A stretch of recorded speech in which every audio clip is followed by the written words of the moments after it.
Prologue. It was a perfectly ordinary scene on a perfectly ordinary day. Kazuma, grab the soy sauce for me. Got it. Unlike Megumin and Darkness, who were early risers, Aqua and I had slept in a bit and were having a late breakfast. I passed the soy sauce to Aqua, who took it with a quick thank you, but, hey, I saw that. Your finger touched the soy sauce, didn't it? Did not. Okay, so it was partly the fault of the soy sauce container, but about 1 out of every 5 times Aqua tried to pour it, she touched the stuff and ended up purifying it. If you really didn't touch it, then I dare you to put soy sauce on that thing. If it isn't water, it should be fine, right? Hey, Kazuma, why do you always bully me like this? We've known each other a long time, haven't we? So you understand what's happening right now, don't you? Aqua looked up at me from her grilled fish with a gentle smile. I understand that's what you always say when you've purified our seasonings. I told you, if it's still soy sauce, pour some on that fish and eat it. Oh, I'm going to. Who cares if I turn a few sauces into water anyway? It'll just highlight the other ingredients, and I'm sure it'll be delicious. She poured some water on her fish and munched it angrily. So what do you have to say for yourself? I'll go buy some more soy sauce later, but for now maybe you could just hand me that salt. Aqua shook the salt over her fish with a dejected expression. Just then. Oh, what do you think you're doing? That's my fish. Give that back, you little monster. Konosuba had worked her way over and snatched the fish, leaving Aqua in a rage. She darted to my feet with the fish in her mouth before stealing a glance back at Aqua. She thinks I'm beneath her, Aqua said. Kazuma, step aside. I'm going to show this nasty little ball of black fur what the hierarchy really is in this house. Ah, geez, can't we even have breakfast in peace?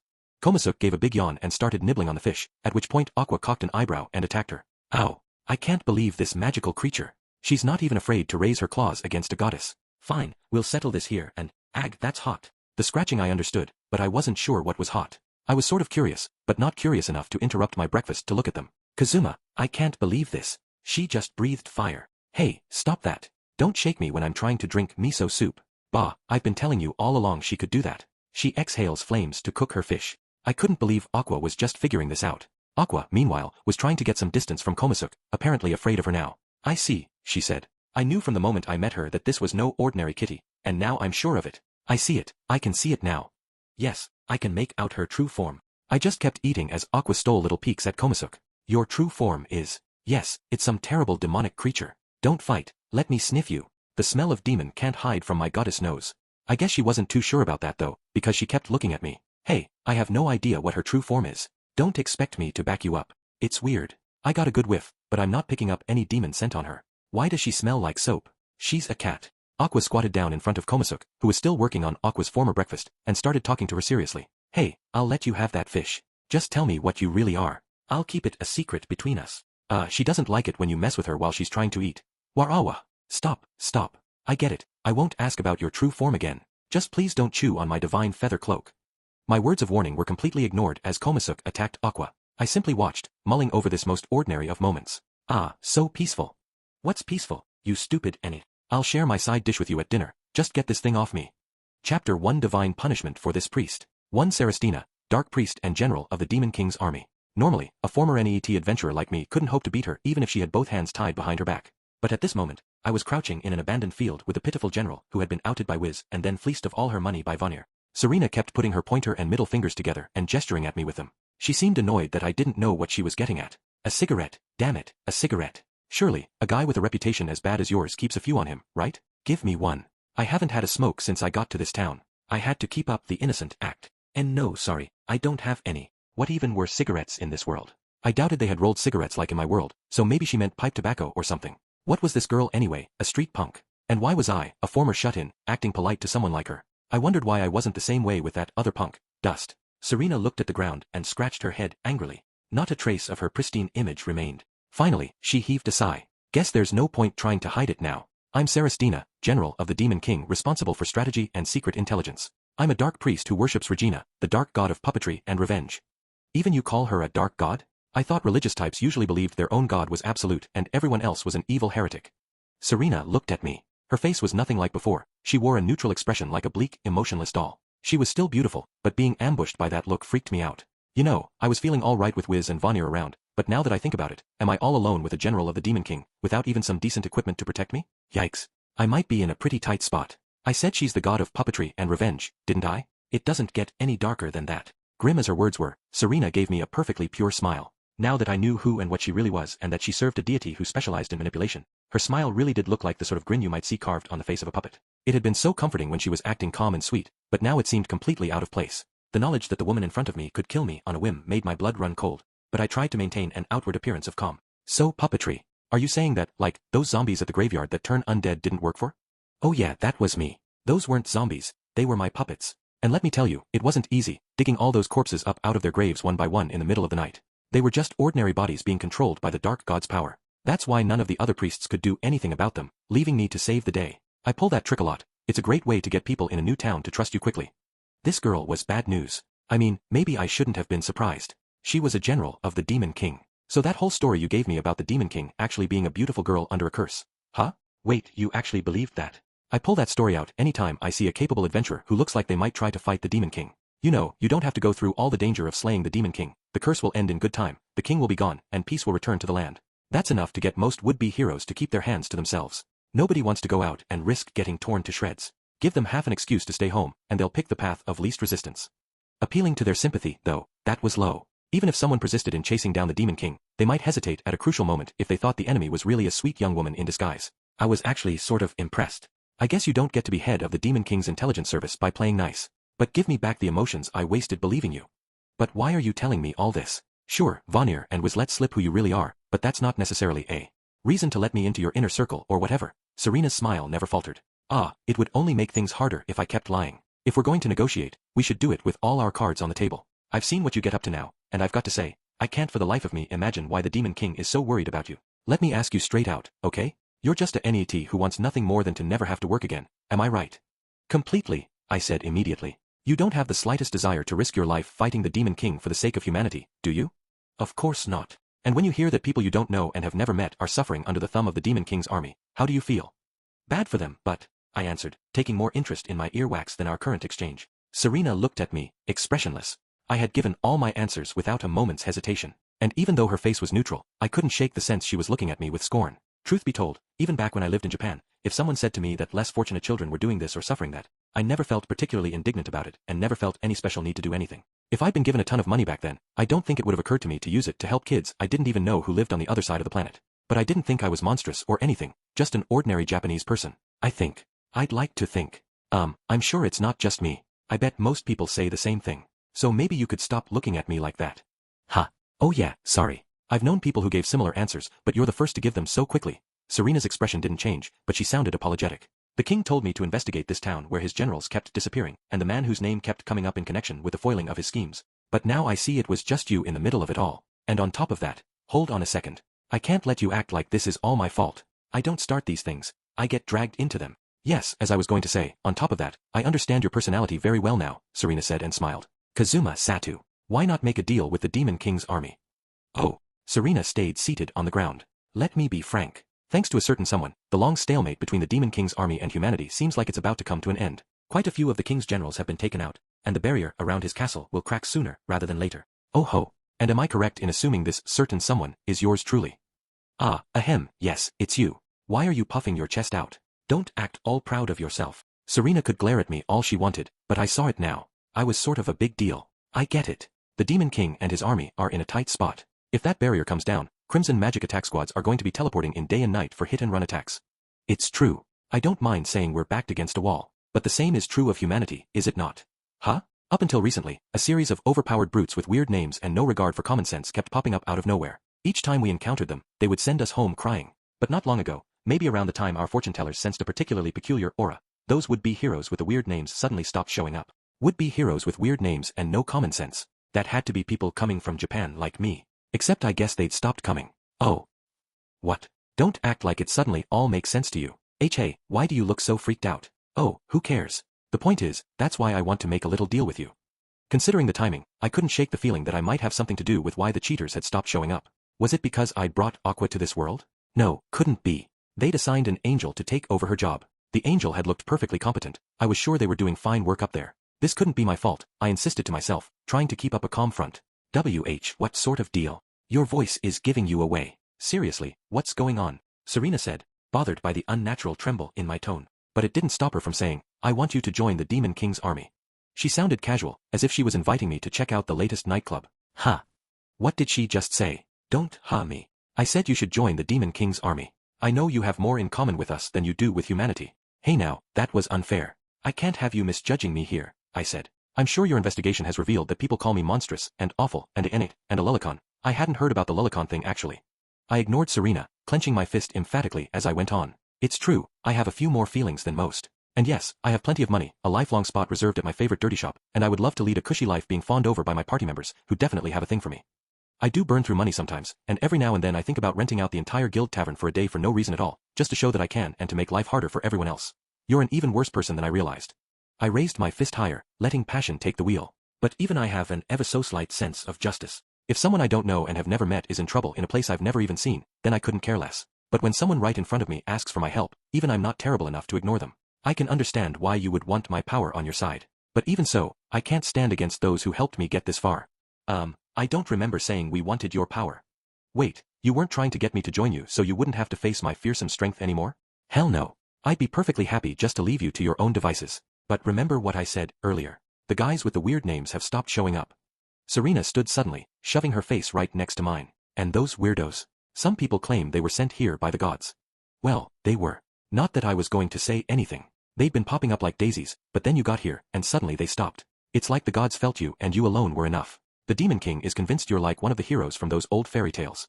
So the cheaters stopped coming after I brought Aqua here with me, and at about the same time, my name started showing up in connection with the defeat of a lot of the Demon King's generals. I could see why that would put a person on guard against me. What a nasty mix-up, though. I don't have it in me to live my life at the Demon King's castle, surrounded by monsters, I said. You tell His Majesty that I'm not that important. All those generals I trashed. Those victories were just the result of dumb luck. Luck is my one worthwhile stat, you know. But I'm an adventurer, the weakest class, so you let him know I'm totally freaked by the idea that he thinks I'm his enemy and ask him if he'll stop. A small smile came over Serena's face. I thought as much. And now I've seen it with my own eyes. The Demon King is the only one itching to get you into the army. The guy's just overthinking it. Are you sure though? I think you'd find it very profitable to join up with us. I know. You're a virgin, right? If you join us, you can lead as dissolute a life as you want. It isn't lost on me that many of those Crimson Magic clan women are easy on the eyes. I won't do it. Before, that offer might have swayed me, but I'm popular with the ladies these days. It'll take more than that to make me dance to your tune. What's with the hesitation in your voice? Curse this general of the Demon King. I should have known she'd be an excellent negotiator. Anyone who lacked my iron will would have given in already. Meh, doesn't matter. I'll let the king know that you're just a shrimp, not worth his time. That should stop him from paying so much attention to you. I'll even get his goons to stop bothering you. Thanks, that would be great. Sure. But in exchange, you can't tell anyone who I am, not even your friends. And you can't interfere with the plan we're about to set in motion in this town. And as for your two little friends, especially Wiz, you can't let them know I'm planning anything. Not a word, you understand. Those are my terms. I agonized about it for a moment but then said, Grr, you leave me no choice. My sense of justice and my goodness of heart rebel against it. But if we were to have an all-out battle right now, the town would only suffer. Yeah, whatever. Point is, you'll take the deal, right? I knew you were a smart guy. Serena smiled quietly, then got up, brushed off her but where she'd been sitting on the ground, and walked away lazily, leaving me there.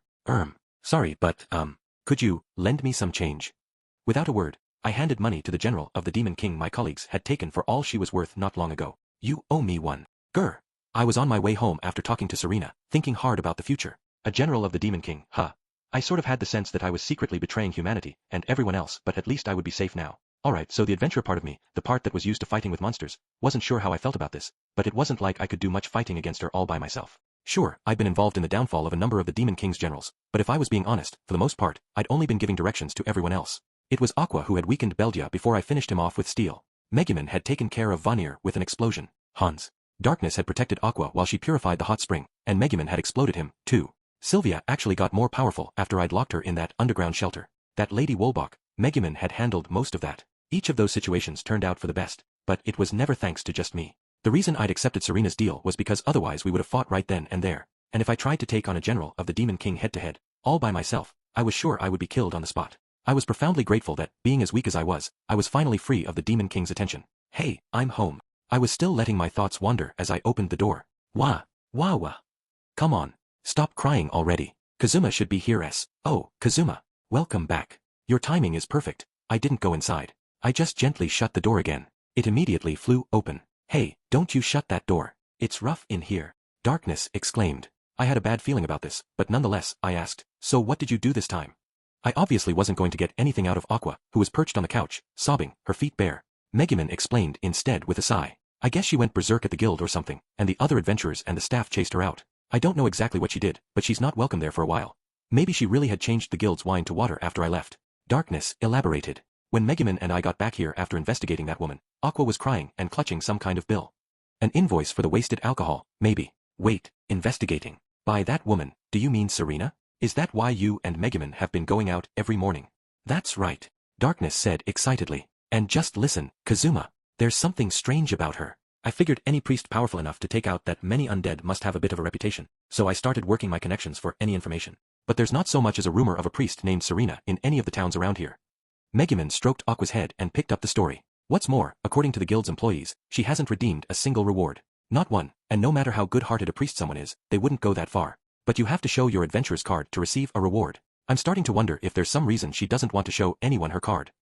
These two were normally blathering idiots, and this was when they chose to get sharp? I wish you would use those brains a little more often. But anyway, listen. Don't do any more investigating. Everything's settled. Serena's going to keep her distance from me, and she isn't going to ask to join our party anymore, I said. Megumin and Darkness only looked at each other in amazement. To the next day. What a novel feeling to go out, just the two of us. What do you want at the guild, though? Planning to have something to eat at the tavern. I brought Darkness down to the guild. We'd left Megumin at home to look after the still fragile Aqua. Besides, even if push came to shove, she wouldn't be able to use her explosion spell downtown. So it seemed better to have Darkness with me. But what's with your outfit? Darkness wasn't wearing her armor. For once she had dressed up like the noble girl she was. Instead of her normal tight skirt, easy to move around in, she was wearing a white dress and long gloves. And instead of a weapon, she was carrying a parasol. What do you mean? You're the one who invited me. Everyone in town already knows who and what I am anyway. I've decided to turn over a new leaf. She looked at the ground, a little embarrassed. Alright, well, never mind. I didn't think it would escalate to a battle. That's right, I was going to keep an eye on Serena. I didn't mention to Darkness that I'd made a deal with a general of the Demon King. With her strong sense of right and wrong, it would only complicate things. I hadn't told Aqua, either. She'd have been all too happy to go pick a fight with Serena if she knew the truth. And Megumin, well, do you have to ask? I'd made a deal with an agent of the Demon King in exchange for my personal safety. Even I thought that was pretty low. But if Serena got driven out of this town on top of all the other generals who had come here and disappeared, we would get the king's attention for sure. This wasn't only about my safety. This entire town could be in serious danger. Then again, I remembered what Serena had said to me. About not interfering in what she was doing here. That nagged at me, so I'd come hoping to check out what she was up to. But I doubt any of you have heard the name of the great goddess Regina, but I promise she can be of immense benefit to you all. Lady Regina's power is the real thing. She can grant any number of wishes. You mean it? Could she help even me get a boyfriend? I always have to sleep in the stables, so whenever I ask anyone but an adventurer to go out with me, he tells me, I dunno, you smell like horse. She can, she certainly can. Bring me a lock of hair from the man you fancy. Lady Regina's power will turn it into a charm that will make the two of you fall madly in love. Oh Serena, I need one of those. Make a charm for me, too. Hey, wait your turn. I was here first. What was this commotion about? Serena was standing in the middle of the guild hall, the absolute center of attention. Her smile never slipped as she entertained the woes of the various adventurers around her. I can help you with any worry, any concern. That's what a priest does. I can't seem to make any friends. I came back here with my best friend, but she's been so busy lately. F friends. I wish for friends who will have dinner with me. I'm so lonely, eating all by myself. I'm afraid even the great Lady Regina's power might find that a little challenging. Oh, okay, sorry to bother you. Serena was the very image of how a priest should act. Other than a certain Crimson Magic clan member dejectedly walking away, she was solving the problems of virtually every adventurer there. Darkness tugged on my sleeve, saying uneasily, Hey, Kazuma, what's going on here? Did you bring me all the way to the guild to see her? Yeah, sure I did. We're here to keep an eye on Serena. I'm worried about what she's up to. You. Yesterday, you said you'd talk things out with her. You were the one who ordered us not to keep investigating her. And I got all dressed up, and now. Darkness stared at the ground, her voice going up octave by octave. Hey. You thought I was asking you out on a date? And no. No, I didn't. Darkness was blushing furiously. It was pretty obvious what she really thought. Meanwhile, Serena noticed me and beckoned me over. She led me straight to a corner of the tavern. The other adventurers, out of consideration, gave us some space, leaving Serena and me alone. Serena was wearing her usual pasted-on smile. Looks like you kept your end of the bargain and didn't tell anyone about me. I want you to understand something. This is for all your benefit too, okay? I'm not a very good fighter, but I've still managed to become a general of the Demon King. Remember, the Dark God Regina's areas of expertise are puppetry and revenge. If my life ends, payback won't stop with the person who kills me. A curse will befall everyone around them, too. I'd say at least half the people in this town would end up cursed. She sounded totally nonchalant about it. She seemed amused by the disturbed look on my face. She kept smiling and continued. The curse could take on different forms for different people. Some might just result in a bit of bodily harm, but a few lucky individuals might be petrified or killed outright. And if anyone other than you finds out who I really am, I'll have no choice but to fight. Just think how many casualties that might produce. Think hard about it and keep your promise. I wondered why she was willing to speak so freely to me personally. And this stuff about a curse if she died, could it be a bluff? Otherwise, she could have just said that up front, and nobody would have killed her. My thoughts must have been showing on my face, because Serena held out a hand to me. Try stabbing me with a dagger or something. Go on, try it. Ahem, gently might be best.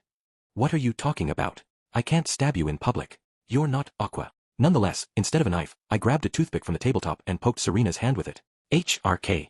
The instant I did, pain coursed through my own hand. I looked at it and saw blood dribbling out of my palm. I had the exact same wound Serena did. Wow, so this was the power of the god of revenge. And there you have it, Serena said. I like living a nice, safe life in this town. I won't fight you, so whatever you're planning, maybe you could leave Axel out of it and just head back to the Demon King's castle. Serena didn't say a word, she just kept smiling at me. I sighed and got up, going back to the table where Darkness was waiting. Sorry about that, Darkness. Young lady, young Miss Lalatina, what in the world is this? What is this adorable matronly outfit you've adopted, young miss? Aw, Lalatina, those frills look perfect on you. Come on, don't hide your face. Let us see you. Hey there, young lady, why are you turning red? You should be proud of your clothes. Darkness, in her fancy outfit, sat in her chair, red up to her ears, her hands were over her face, and her shoulders were shaking. All the other adventurers were ribbing her relentlessly about her look. Hey, don't tease the young lady. This isn't the zoo. Shoo shoo. I said, dispersing the crowd, but all the time, I was wondering what Serena was plotting. 3. Hurry. Lady Serena will be talking. Come quick, or we won't get to see her precious face. It was several days after my visit to the guild. Aqua was allowed back in now, but meanwhile, the whole town had started to go a little strange. This way. Lady Serena's sermon will be starting. Come on, let's go. Oh, wait. What's going on? Lady Serena this and Lady Serena that. What's wrong with everyone? She's just a priest. Serena's name seemed to be on everyone's lips. In no time at all, she had practically set herself up as the holy woman of Axel. I don't get it. What happened to this town while I was sealed away at home? Sealed away is way too cool a term for what happened to you. You shut in. While you were under house arrest, Serena made herself the face of this town. I told Aqua, who was shocked to discover the vibe in Axel when she finally got out of the house. I don't know why, but something feels off about that woman. I guess I won't do or say anything to her though, since you told me not to, Megumin mumbled, trotting along behind Aqua and me. Even Darkness was in on it. The things she's doing seem praiseworthy, but I know it sounds strange, but I just don't like her somehow. I'm with Megumin, though. If you say to keep out of it, Kazuma, then I will. Your warnings always seem to be on target. I'm done ignoring the things you say. Gee, my heart kind of hurt. What would the two of them think if they knew I'd made a deal with a general of the Demon King in secret? Would they berate me? Maybe beat me up? Much as I'd made that deal out of fear for my own precious little life, though, I'd had their safety in mind too. Aqua in particular, if the Demon King found out she was a goddess, he would never leave her alone. Yeah, staying out of it was the way to go. The four of us headed for the guild. Lady Serena. Lady Serena. Lady Serena, please grant my wish. Very well, there's no need to shove. Wait your turn, everyone. Lady Regina can grant all your wishes, and she does so freely. Come on, now. Thank you so much, Lady Serena. What I wish for is... There in the middle of the street was Serena, surrounded by a crowd of adventurers. She was like a pop singer being mobbed by fans. Aqua hid herself behind me when she saw it. I guess she'd finally developed an aversion to Serena after being outwitted so many times. When Serena saw me, she gave a small, polite bow. At that moment, Lady Serena, I'm so sorry to interrupt, but this man was injured on a hunt. Seriously injured. Please, can't you help him? Two adventurers came rushing from the direction of the town gate, carrying a third on a stretcher. His wounds were obviously grave. His eyes were glazed over, and his breath was ragged. Then, in a barely audible voice, he whispered, Qua, take me to Aqua. I wasn't the only one who heard him. Aqua picked right up on it. I'm over here, she said. Just leave this to me. I'll have those wounds healed up in no time. Obviously pleased that someone was turning to her, she bounded toward the injured man, beaming. But for some reason, Serena's crowd stopped her. Hey, what are you doing? Get out of my way. I'll smite your front teeth right out. That man needs healing. As Aqua fumed and shouted, Serena knelt by the injured adventurer's side. Then she intoned, heal, heal, heal. Each time she invoked her spell, the adventurer's wounds closed up further. Finally, the light came back into his eyes. Oh, he said. Thank you, Lady Serena. Tears poured from his eyes, even though just a moment before, he'd specifically said he wanted Aqua to help him. What was going on here? Adventurers got their wounds healed with magic pretty much all the time. It wasn't usually enough to bring on a crying fit. Heck, Aqua had literally brought people back from the dead, and you saw how they treated her. They were grateful and all, sure, but they were risking their lives fighting monsters. It was their job to stand up front and shield priests, so it was a priest's job to heal the wounds they sustained doing it. It was only fair. No priest could take on a monster alone, but by the same token, no party would survive for long without a priest. In other words, Serena had only done a priest's most basic job. Not that a guy shouldn't be grateful, but it wasn't exceptional. At least, it shouldn't have been. The formerly wounded adventurer went over to Aqua and held out his hand. I could see scars still left on his skin. I guess Serena's power hadn't been enough to heal them. But when Aqua tried to fix them, smack, the injured guy slapped away her hand. Wah! Aqua squeaked. I only want Lady Serena to heal me. But out and leave me alone, the man said. For Aqua shuffled back to us, her shoulders slumped. I couldn't help feeling a surge of anger as I watched her. Everything about this moment felt wrong. Darkness and Megumin were watching Serena's hangers-on, conflicted. Serena was still smiling beatifically. What was a general of the Demon King doing in a town full of weakling novices? What in the world was she planning? If she'd been nice enough to do something obvious and easy to figure out, I might have been able to act much sooner. Then again, I could just do my usual thing and pretend not to notice what was going on. But that made my chest feel even tighter. It was an irritation, almost like a really annoying itch. The people around Serena were completely obsessed with this priest who'd appeared out of the blue, almost as if something was controlling them. This goddess, Regina, was supposed to be in charge of puppetry and revenge. That's what Serena had said. Just a guess, but did puppetry literally mean controlling people? While I racked my brain about this, Aqua came up beside me and gave Serena and her followers a venomous look, then turned away sadly. We'd been living in this town a pretty long time by this point. Even Aqua, who many people had treated as a troublemaker at first, had become something of a guild mascot by now. She always used to drop by to have a drink with the other adventurers when she had some downtime, but suddenly no one seemed to want to have anything to do with her anymore. She was a goddess who always found some way to cause problems the moment I wasn't looking, then expected me to clean up her mess. She was a goddess who never listened, always did exactly what I said not to do, and meanwhile acted like a total diva. She was a goddess, it sometimes seemed, in name only, without a shred of holiness or even sweetness about her. She was the goddess who'd sent me to this world in the first place, dooming me to this life of eternal struggle. She did something to piss me off every single day, and she was also the one person in this world I'd known longer than any other. Arf, damn it. Seeing Aqua so subdued, the exact opposite of how she normally was, it just pissed me off. Aqua was the one person of the opposite sex in whom I had zero possibility of romantic interest. No matter what kind of terrible thing happened to her, it was always her own fault, so I never paid much attention, and I sure didn't get all upset. So why was I feeling that way now? Damn it, maybe I should forget about my deal and just take a swing at Serena. But I was dealing with a general the Demon King had sent specifically to investigate this area. If I didn't let her get out of town safely, he and his army would really be on my tail. Let's be honest, I would have been shaking in my boots if I tried to pick a fight with even a particularly mean-looking street punk. What would I do if the Demon King himself came after me? At that moment, poomph, someone clapped me on the shoulder. Kazuma, I don't know exactly what's going on or what has you so thoughtful, but whatever you did, I'm sure you did it with all of us in mind. I should say that's well, then. The choices you make always turn out all right in the end. It was Megumin, but instead of making me feel better, her words only made me angrier. She's right. When you told us not to get involved with that woman, you must have had your reasons. So please, the one thing you shouldn't do is have any regrets. Follow your heart. Knowing who and what Serena was, I could only take Darkness's words as further provocation. But then there was that thing about Serena having the power of revenge. She'd claimed that stopping her would put a curse on this town, but maybe Aqua could do something about that? No, don't do anything rash. It was too dangerous a gamble. If things went poorly, I wouldn't be able to make them better with an oops, guess I messed up. Serena was human. Maybe we could catch her with bind when she wasn't expecting it, then wrap her in a carpet and fling her in a dungeon or something. No, she might be only human, but she was still a general of the Demon King and a dark priest to boot. Even if we surprised her with bind like Aqua had done before, she could probably get right out of it. Arg, what was I supposed to do? I didn't even have anyone to talk to about this. Maybe I should break my promise and ask Wiz or Vanir. But if Serena found out and cursed the town. Serena came over to me smiling, as if she had no idea how gloomy my thoughts were getting. Aqua flinched and hid behind me. Serena walked right past us, her entourage in tow. But before she got out of earshot, she stopped and whispered so softly that only I could hear. You remember your deal, don't you? Don't forget that if you break your promise, disaster will befall this town. My. She gave a little giggle. You look like you're absolutely agonized. I do owe you for that money you loaned me. Tell you what, if you try to interfere with me all by yourself, without leaning on Vanir or Wiz and without telling anyone who I really am, if you can do that, then I won't hold the town hostage. I'll face you alone, as my pride as a general of the Demon King demands. But I know you. You're a coward and a realist, a man who knows on which side his bread is buttered. I'm sure I can trust you not to do anything so foolish, can't I? Then she whispered, with this, we're even. She seemed to want to be especially emphatic about that. Then she smiled again and left me behind. Ugh, this was killing me. I wasn't some sort of do-gooder, and looking out for number one was definitely my life philosophy. But I did have an attachment to this town. No, wait, think. Don't do anything rash. If I did something reckless at this moment, I could get the entire town in deep trouble. But wasn't the town already in deep trouble? What really bugged me was that I was the only one she'd told about her identity. Damn it, what am I supposed to do? Why should I be saddled with the destiny of this entire town? Why should I have to sweat it out all by myself? I was standing there with my fists clenched, immobile, when Megumin put her hand gently on my arm. She was looking at me intently. I was sure she was about to say something, so I preempted her by asking, why yeah, what is it?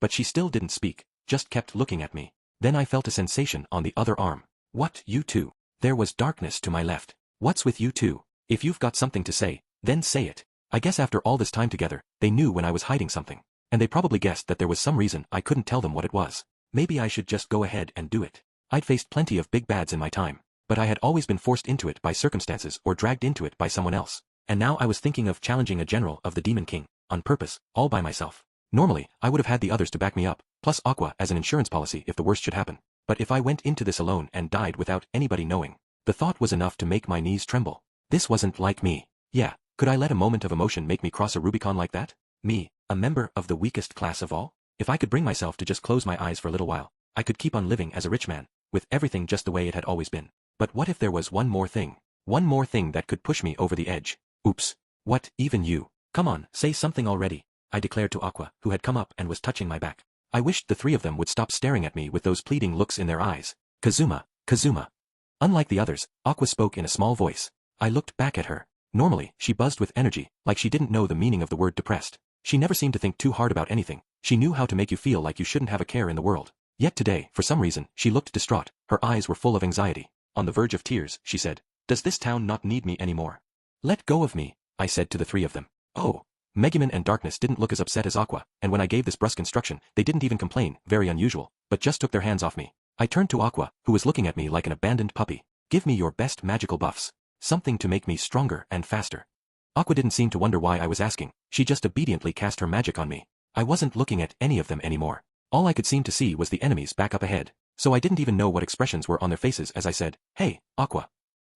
"What?" Without taking my eyes off Serena, I turned to Aqua. "I think I'm about to take some serious damage. I'll probably pass out. So make sure you keep me healed up, alright? And, Darkness, when I'm out cold, I want you to take me to the police precinct. Megumin, Serena's groupies might get a little upset, so I want you to calm them down."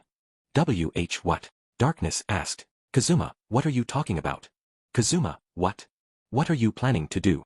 Instead of answering, I crouched down like a runner on the blocks, getting ready for the starting shot. I focused on the woman in front of me, Serena, gradually getting farther away. "Kazuma, what are you going to do? Tell us." "I have a bad feeling about this for some reason," Aqua said. Hold it, Kazuma. I don't know what you're planning, but... I know I said you could do what you wanted, but as suspicious as that woman is, she hasn't done anything illegal. We can't just... Darkness was still talking behind me as I, magically buffed, went racing off toward Serena. Kazuma, I don't know what you're planning, but you're awfully cool right now. My crimson magic heart is fluttering. My name is Kazuma Satu, a man who believes in gender equality so strongly that I don't mind drop-kicking a woman in the face. Megumin, don't get all excited. And, Kazuma, wait. I could hear my friends, but I just kept running toward my target. Let's both get some sleep tonight. Starting tomorrow, I really bring the hurt. Serena turned in surprise, and I drop-kicked her right in the face. Chapter 2 Divine Punishment for this 2. 1 I was in a dark room. I'm not going to play nice forever. I'm going to ask you one more time, Master Satu. Am I to understand that yesterday, you drop-kicked an innocent priest for absolutely no reason at all? That is correct. I gave my answer, promptly and without hesitation, for the umpteenth time. The brunette knight in front of me nodded, tugging at her bangs. All right. So you saw a passing priest, couldn't stand her for some reason, and randomly felt an irresistible urge to drop-kick her. But she sensed you coming and turned around, so instead you kicked her in the face. That's your story. It was a fit of rage, in other words. Is that what happened? That's what happened. The pen in the woman's hand snapped in half. It just so happens that I investigated that priest just the other day on Lady Dustiness' orders, and you're saying this is completely unrelated to that fact? And no relation whatsoever. I think. The woman tossed the bits of broken pen aside. Then she smacked the table between us, bam. Do you take me for a fool? We've done our homework on that priest, and we know things. You think your flimsy excuses will pass muster with us? She reached across the table and grabbed me by the lapels. No, stop.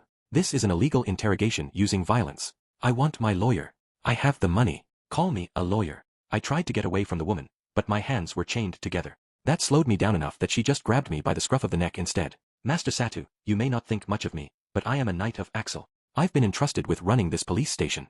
It hasn't escaped me that things have been strange in this town lately. You know something about it, don't you? People might consider you a villain, but even you don't go around kicking women in the face for no reason. In fact, you've made significant contributions to Axel in the past, and that means there must be something going on here. Now, out with it. I know you're hiding something, and I know something is going on in this town. I swear I don't know anything. You may be a knight, but you're lower ranked than Darkness, right? I'll tell on you. I'll tell her that during the interrogation, you sexually harassed me in ways I can't even begin to describe. Hey, that's fabrication. Don't do that. Anyway, Lady Dustiness is a well-known public figure. I know you're in the same party, but I also know that even a word from you wouldn't be enough to get her to abuse her power like that. Sucks for you. Just you wait. I'm gonna go get a magical item that can detect lies, she declared, grinning triumphantly down at me. No. Suddenly, a voice came from outside. Pardon me, ma'am. The knight never looked away from me as she said, "What is it?" "I'm busy right now." Busy with a certain quibbling, equivocating little. Lady Dustiness is here, ma'am." Those hesitant words were all it took. The knight let go of me immediately. I was in the interrogation room of the town's police station. That was where you tend to end up when you kick someone right out in front of a big crowd. I guess attacks really did rebound off Serena, because the moment I'd hit her with a dropkick, I felt a tremendous pain and lost consciousness. Aqua must have healed me or something though, because now I didn't feel any pain and didn't have so much as a bruise. Which brought us to this moment. The woman knight who was apparently the captain of this police station had been personally interrogating me, but now, what is Lady Dustiness doing here? I'll see her when I'm done with this guy. I'm sure he's hiding something. Master Satu has been quite a benefactor to our town in his own way. I think a brief detention should suffice. Tell Lady Dustiness that I'll get in touch with her when I have something to report. The woman didn't even look at the door of the interrogation chamber as she spoke. This was bad. I couldn't say a word about Serena. I especially couldn't tell Darkness or this hard-headed knight lady. I'd been planning to ask Darkness to spring me from jail, but I knew how much she hated anything that seemed even slightly shady. Given that I couldn't tell her what was supposedly going on, the chances of her helping me seemed slim to none. Then the guy at the door started to sound very uncomfortable. About that. Yes, what? The woman finally looked angrily in his direction, only to discover. Hello, sorry to barge in on you. I made him let me in. Standing behind the guy at the door was Darkness. The man bowed and left, while the knight saluted the moment she saw Darkness. I took that as my opportunity to shout, "Lady Lalatina, don't call me that." Darkness shot back, but then she composed herself and said, "Sorry, how's it going? Did you get anything out of him?" The knight straightened up and replied, "Ma'am, I'm certain he knows something, but his excuse and alleged motivation change every time I ask. One moment he did it because he wanted money, while the next it was because he was angry with her, and another time he swears he regretted his actions. Just give me a bit more time, ma'am, and I promise you I'll wring the truth out of him." Darkness looked directly at me. "Kazuma," she said, "does this mean you can't even tell Megumin, Aqua, or me about that woman's secret?" I nodded silently. Darkness didn't say anything for a moment. Then she asked, "Will something bad happen if you tell anyone? Should I take this to mean that you're going to resolve this situation on your own? If you're unable to answer, you're welcome to simply stay silent." I took her up on that and didn't say anything. Darkness studied me intently. Finally, she looked away from me, glancing at the knight, before scratching her cheek with distinct embarrassment. Finally, she said apologetically, how about it? Do you think you could let him off as a favor to me? I mean, in light of all his fine work, maybe we could consider this a quarrel between adventurers." "Huh? Well, are you really serious, Lady Dustiness? No formal complaint has been filed, so I guess it's all right, but are you really doing this? I know how you hate to use your privilege this way."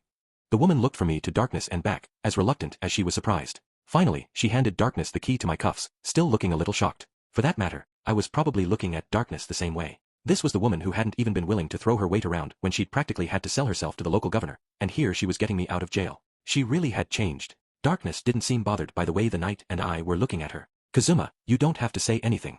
I'll leave everything else to you. But at least let me clean up after you. What I mean is, you can rely on me, at least at a moment like this." "Oh my dear, sweet Lady Dustiness. Hey, get off me. Hold still, or I won't be able to undo your handcuffs." Darkness, hard-headed Darkness. The same Darkness who was obsessed with rules and her duty as a human being, and so on. She'd put all that aside to help me because she trusted me. It made me so happy, I practically flung myself at her, clanking chains and all. She didn't resist. She just awkwardly tried to undo the locks. The Lady Knight watched us, looking a bit shell-shocked. Lady Dustiness, could it be that you and Master Satu aren't just party members?" She almost sounded scared to hear the answer. Darkness blushed a little but managed to put on a straight face as she undid my bindings. "No, we're just party members. Isn't that right, Kazuma?" "Yeah, I guess."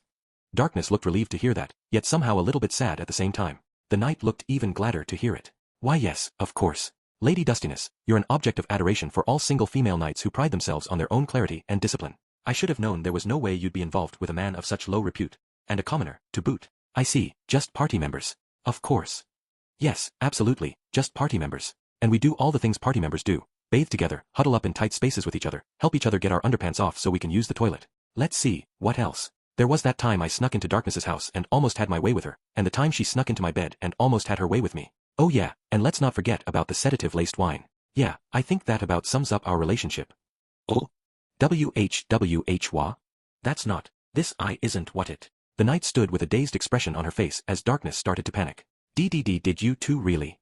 "No, I understand. You're comrades. You were just playing around, simply teasing each other. Isn't that right, Lady Dustiness?" Why yes, that's it exactly. That's all it was." The knight seemed really fixated on this for some reason, and Darkness was just about losing it. I looked at them, rubbing my wrists where the handcuffs had held me. She also kissed me. The knight stood there red-faced, her mouth flapping open and closed. Darkness, blushing up to her ears, buried her face in my back and just about collapsed. Once I was safely out of the police station, Darkness gave me a piece of her mind. I can't believe you. I absolutely cannot believe you. Just look at this. Now the other nobles and knights are going to be gossiping about me. The next time you get arrested, don't expect me to help. Partly because I can never show my face there again. Tell me one thing I said that was untrue. That earned me a hard glare from Darkness, who was still red in the face. But she was looking a little chastened, too. She wasn't really angry anymore. Realizing she wasn't as upset as I thought she was, I decided to push my luck. Hey, Darkness. I have a favor to ask, too, please. There's no need to feel any embarrassment when you speak to me. You may share any worry, any concern. Ah, my dear Kazuma, hello. Yo, Serena. You can drop the dear Kazuma stuff. Just my name is fine.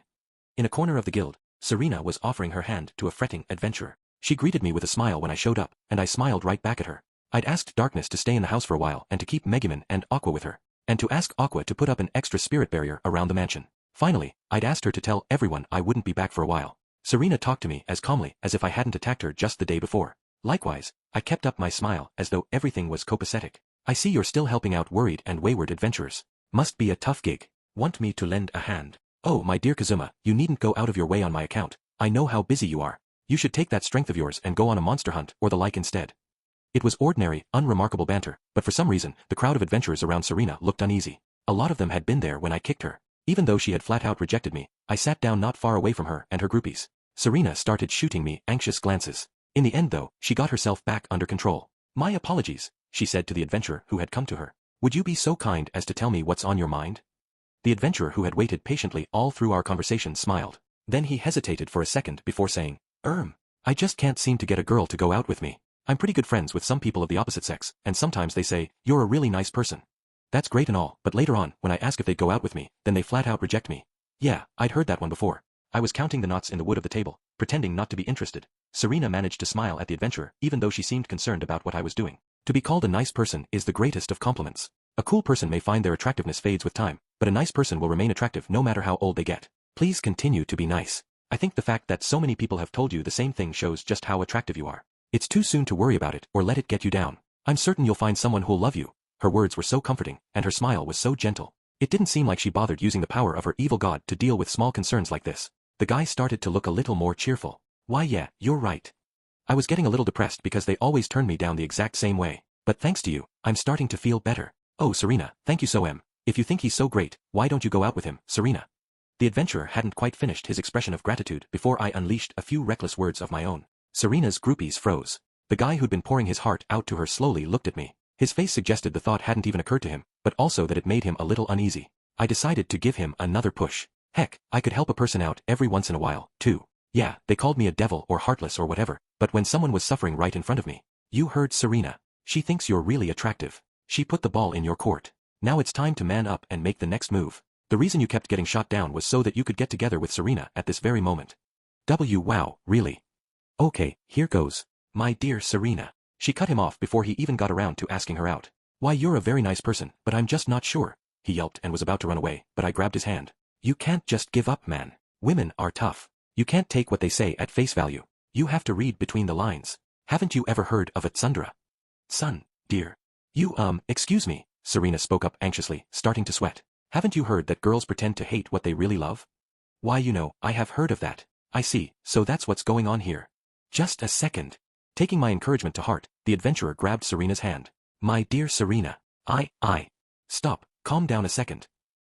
You filthy. My dear Kazuma, please. I heard Serena from behind me. I was leaving to go find somewhere that could serve as a base for my harm prevention activities, starting tomorrow.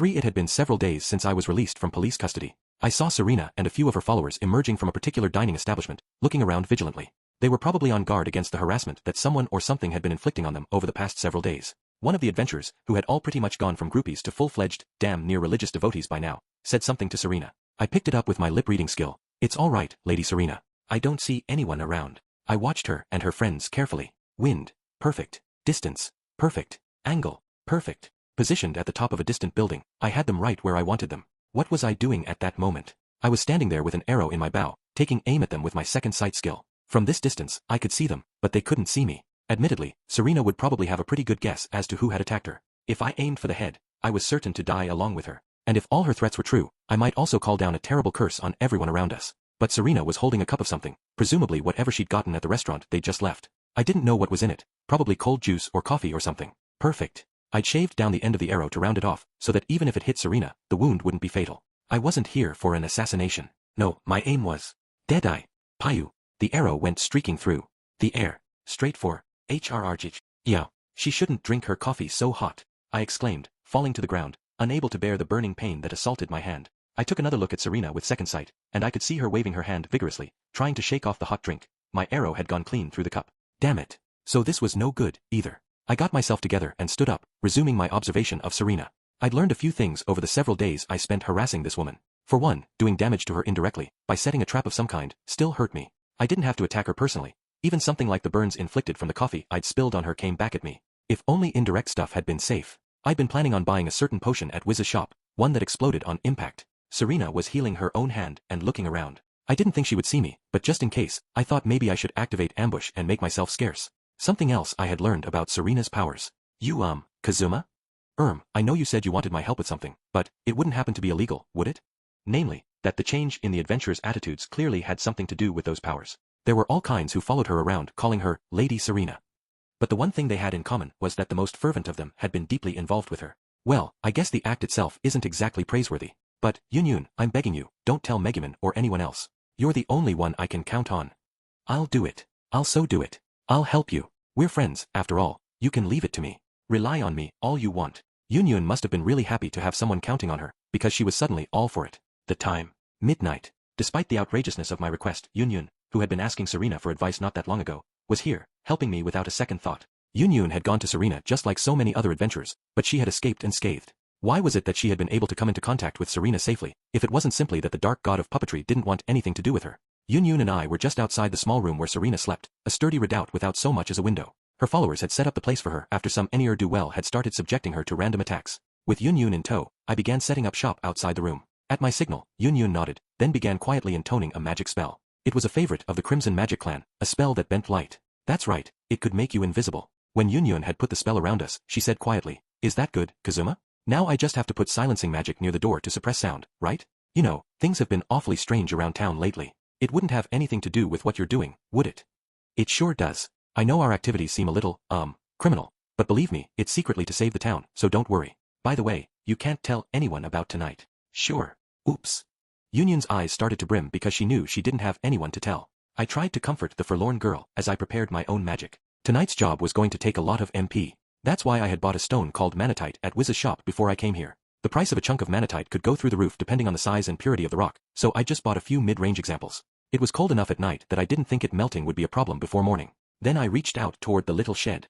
After I'd caught a few winks, I took a leisurely stroll past the shed again. I could hear muffled shouting from inside like somebody trying to endure something, along with some pounding on the door. "Don't worry, Lady Serena. I'll do something about this thick ice. Just hold on a few minutes. I told you we should have gotten a proper room at the inn with a guard and everything. It would have had a toilet. And how were we supposed to afford that? Lady Serena, try to hold it in just a little longer. Hey, haven't you boiled any water yet? Or found a wizard who can use fire magic or at least gotten my hammer or something? No hammer's gonna crack this. I don't know what twisted bastard did this, but he froze the lock solid. Arf, what do we do?"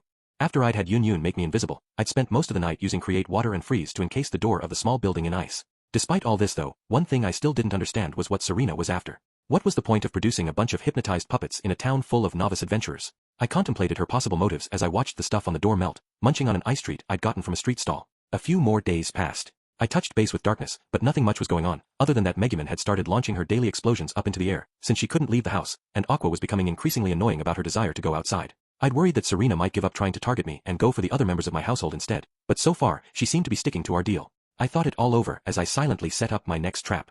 I could see Serena growing weaker day by day, and the nasty rumor I'd started about her a couple of days ago obviously had an effect. So here you are, my dear Kazuma. I've been looking all over for you. I really have, you know that. As I was working away, a voice filled with barely restrained rage came from behind me. Given how she sounded, it was hard to believe she was still being as polite as she was, but anyway, I turned around and gave her a friendly wave. "Sup, Serena? Haven't seen you for a while. What's with the look? You'll scare off all your friends making a face like that."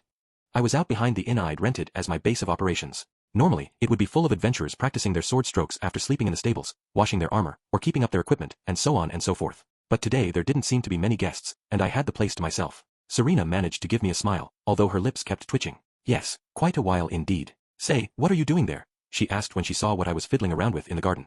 Don't you know about the balloons with stalks in her shop? This thing here, it's called a water balloon. It's essentially a rubber pouch that expands when you fill it up with water. But me, I'm filling this one with glue and paint. Stop that. Don't. I mean, I'm sure I have no idea what you intend to do with that, but if you plan to do some kind of mischief with it, well, two can play at that game. She took a step back. Her followers, a few of whom had come with her, stepped forward instead. Hey, what are you playing at? I said. I can't imagine what you mean. But you listen, I've had it up to here with you. These people are almost completely my puppets. I've got them eating out of the palm of my hand. If I told them to kill you, they'd do so without a second thought.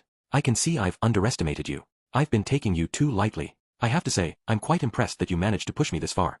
Oh, you've pushed me, all right.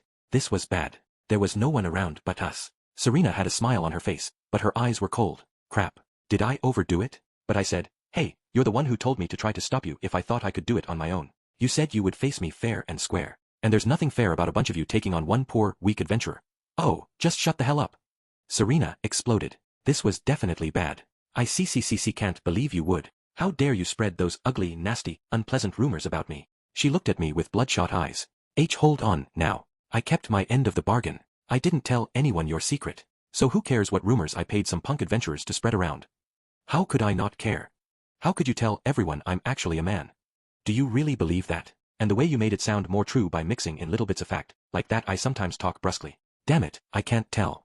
How many people came trying to find out if it was true, and some of them, even, they dared say that they wished the rumor was true. I don't know what's wrong with this town, but you I'm going to kill. Staring at me wild-eyed, Serena raised her hands and started to intone a magic spell. I noticed some old guy walking by, so I shouted, hey, that passerby is watching you. Grr. Oh, good morning, sir. Fine weather we're having, isn't it? Ah, Lady Serena, the holy cleric. I guess she knew the guy. She started up some innocuous chatter with him. Meanwhile, her entourage stared vacantly into the middle distance. I guess their puppetification was really serious. I was in a bad spot. I'd managed to seriously piss off a general of the Demon King. She'd said she was with his intelligence forces, so I had assumed she would be a more cerebral fighter. I'd underestimated her willingness to get physical right in the middle of town. Now what? I was facing both Serena and her entourage. I was way out of my league. They'd probably kill me instantly. Serena was wrapping up her conversation, and the old man was getting ready to walk away. All right, please let me grant you a magical blessing to protect you today. Ah, I'd sure appreciate that. Could I make a run for the police station? No, even with my flea skill, there was a good chance Serena and her goons would catch me if she boosted them with support buffs. Serena took a classic prayer pose, bringing her hands together at chest level. And I saw my chance. A blessing then, for your good health and safety this day. Wind breath. Just as Serena was about to cast her spell, I whipped my hand upward as if I was trying to flip up her skirt, activating my wind magic at an upward angle. Serena found her robe flipped right over her head. The long skirt that normally seemed so modest was a complete liability now. When I was sure the skirt was good and tangled around her head, I grabbed the wire at my hip and took aim. Bind. Hey! Cried a muffled voice from under the skirt. My skill tied Serena up, tangled robe and all. Normally, this would have been just a gimmick to buy time, but today. Lady Serena? Lady Serena. Lady Serena's been tied up like a ham. One look at the hog-tied Serena was enough to bring her near-totally puppeted adventurers back to their senses. Oh, thank you. I give thanks to thee, O pure and holy hindquarters. The passerby who'd been chatting with Serena dropped to his knees and started worshipping her underwear-clad behind. Hey! Hold on. Stop it. Serena struggled under her dress, but I'd used special wire intended for big game. She might be a general, but she was also a human, and she wasn't going to break out of that thing. Oh no, her BB butt. Lady Serena's sacred butt is exposed. Quick, hide it, hide it. Form up and keep her out of sight. Everyone, make a human wall. Lady Serena, she actually wears black underwear. I can't believe my eyes. For some reason, the adventurers, who had half come back to reality, still tried desperately to hide Serena's exposed lower body. Serena, it appeared, lacked Aqua's power and couldn't undo my bind magic. She also appeared to be out of patience for pretending to be nice, because she started shouting from the other side of her dress. Damn you, Kazuma Satu. You'll pay for this. Don't think you won't. When this bind ends, I didn't know what she would do, but I was pretty terrified by the idea, so I decided to take countermeasures. I drew in a deep, deep breath, and then, in a voice you could hear from anywhere in town, I shouted, "Oh no! The holy and famous cleric Lady Serena is here with her but exposed for all to see. SS stop that. For, Master Satu, you're back. Yes, Miss Chief of Police, I am." I looked at the female knight across a small desk. Yep, I was being interrogated once again. As the perpetrator of the great Serena Panties unveiling, I'd been hauled back to the police station. Maybe it hadn't been the right choice, causing a spectacle like that. Serena's followers hadn't been able to cover her, and my extremely vigorous bind had kept her tied up for quite a while. My shouting had drawn a crowd, and some people had even started drinking right there in the street with Serena's but for company. The commotion also attracted the police, leading to my being arrested, again. In the cramped room at the police station, the knight gave a sigh. Master Satu, let me be frank. You're an immense headache. Hey, you think you're the only one who's got it rough here? After my arrest, the police had visited Darkness, but she'd refused to vouch for me again. I guess making fun of her in front of this knight the last time around was turning out to have been a catastrophic choice. This time that priest did file a formal complaint. We can't just turn you loose again, even as close to Lady Dustiness as you are. You'd need someone pretty influential to serve as your guarantor. Yeah, I can see that. I felt bad leaning on Darkness all the time. And besides, even if she vouched for me, I was likely to just get myself arrested again pretty soon. The lady knight sighed again, a deep, long sigh. She leaned on the table, then suddenly did a 180 from her stolid, serious demeanor. She started tearing at her hair. Arf, I can't believe you. I just can't. Why did you just let them take you? You wouldn't have had to fight that hard to get away from our officers. Chief, are you sure you should be saying that? Suddenly, she looked at me. What is it about that woman, anyway? Everyone who saw her underwear turned into a raving fanatic for her. I know she comports herself well. In this town full of absolute weirdos, she's the rare decent person with common sense. But she gains followers too quickly. Is that what's going on? Is it the underwear? Do people become believers because she promises to show them her underpants? Can a glimpse of some panties convince even the most hard-hearted to follow her? In this line of work, I've learned from experience how twisted the residents of this town can be. But still, even I can't believe.